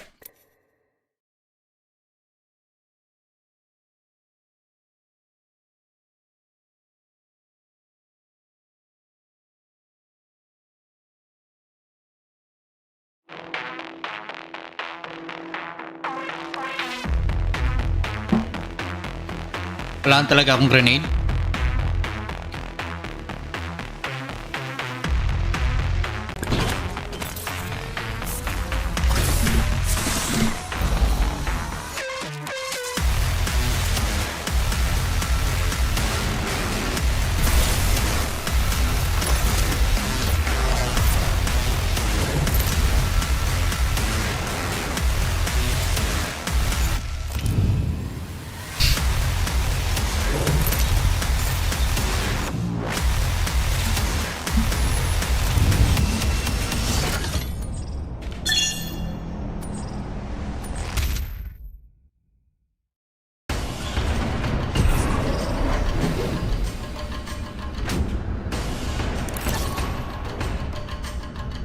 Ako lang pala isa.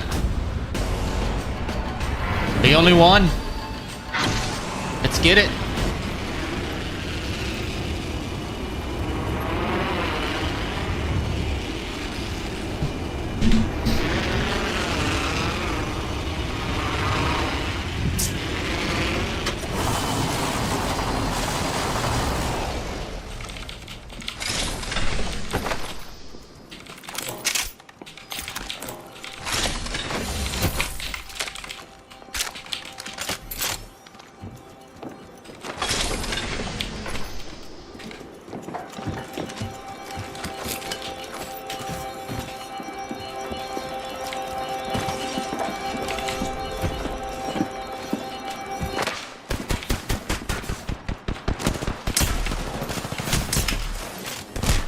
Fuck. Shit.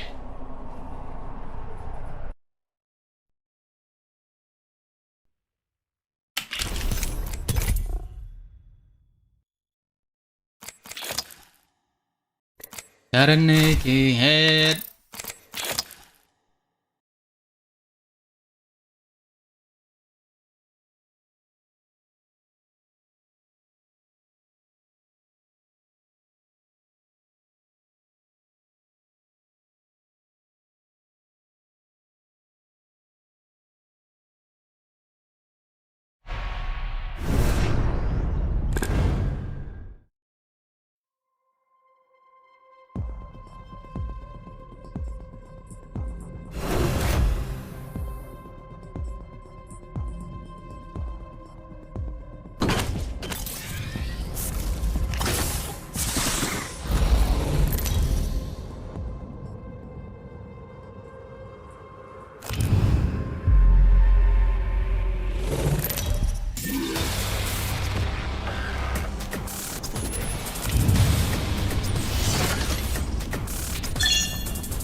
Way back home.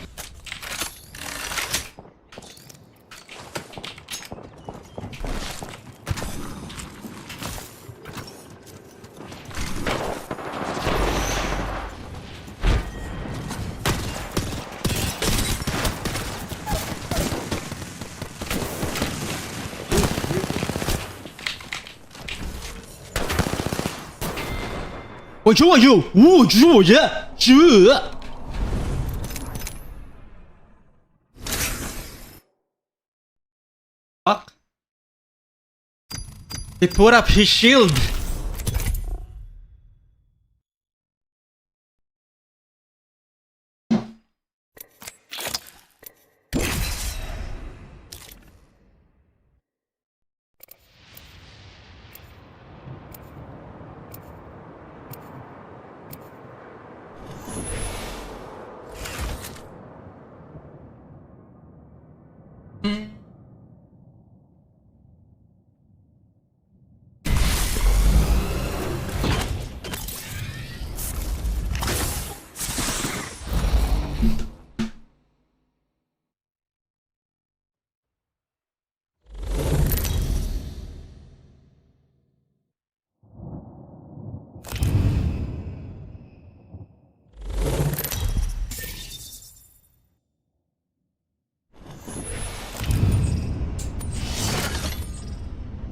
Let's get it. We're going to land here.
The fuck?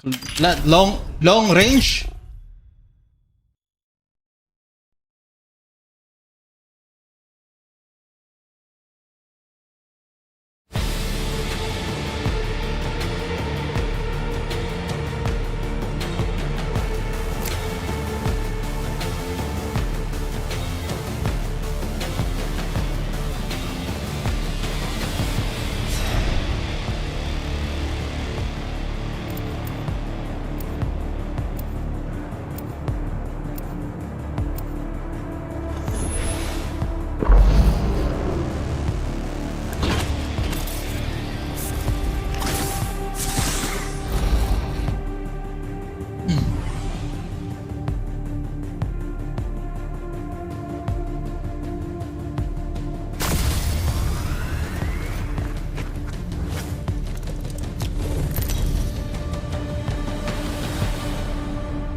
Where are you at?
Fucking hell! Ah, I need to practice my aim, fuck.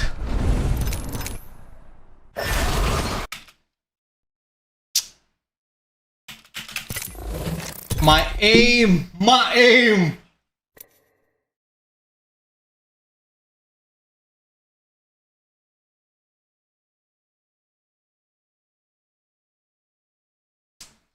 Ah.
We're going to land here.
Nice.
这边有人。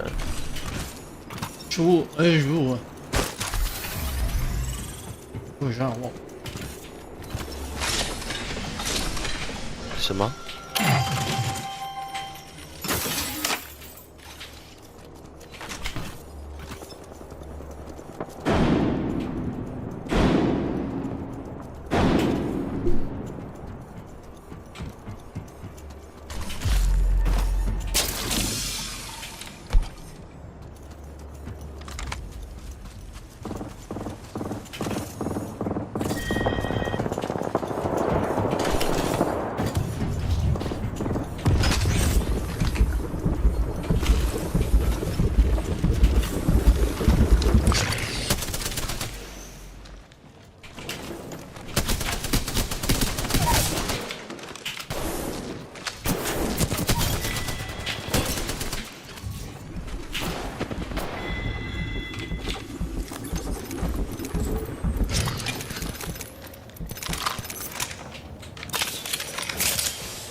你倒是过来啊！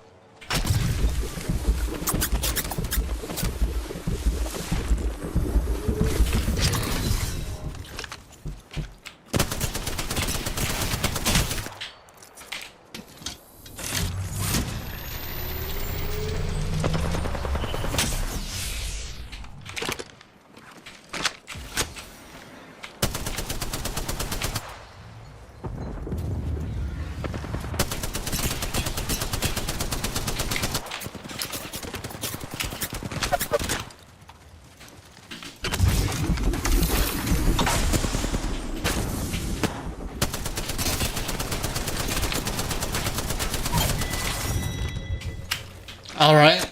First champion.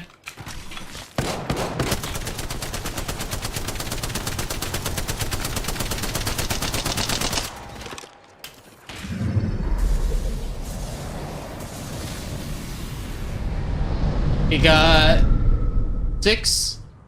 We got 3, I think. Oh, 8. Nice. Good job.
Na, na, na, na, na, na, na, na.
Wala pala isa? Okay.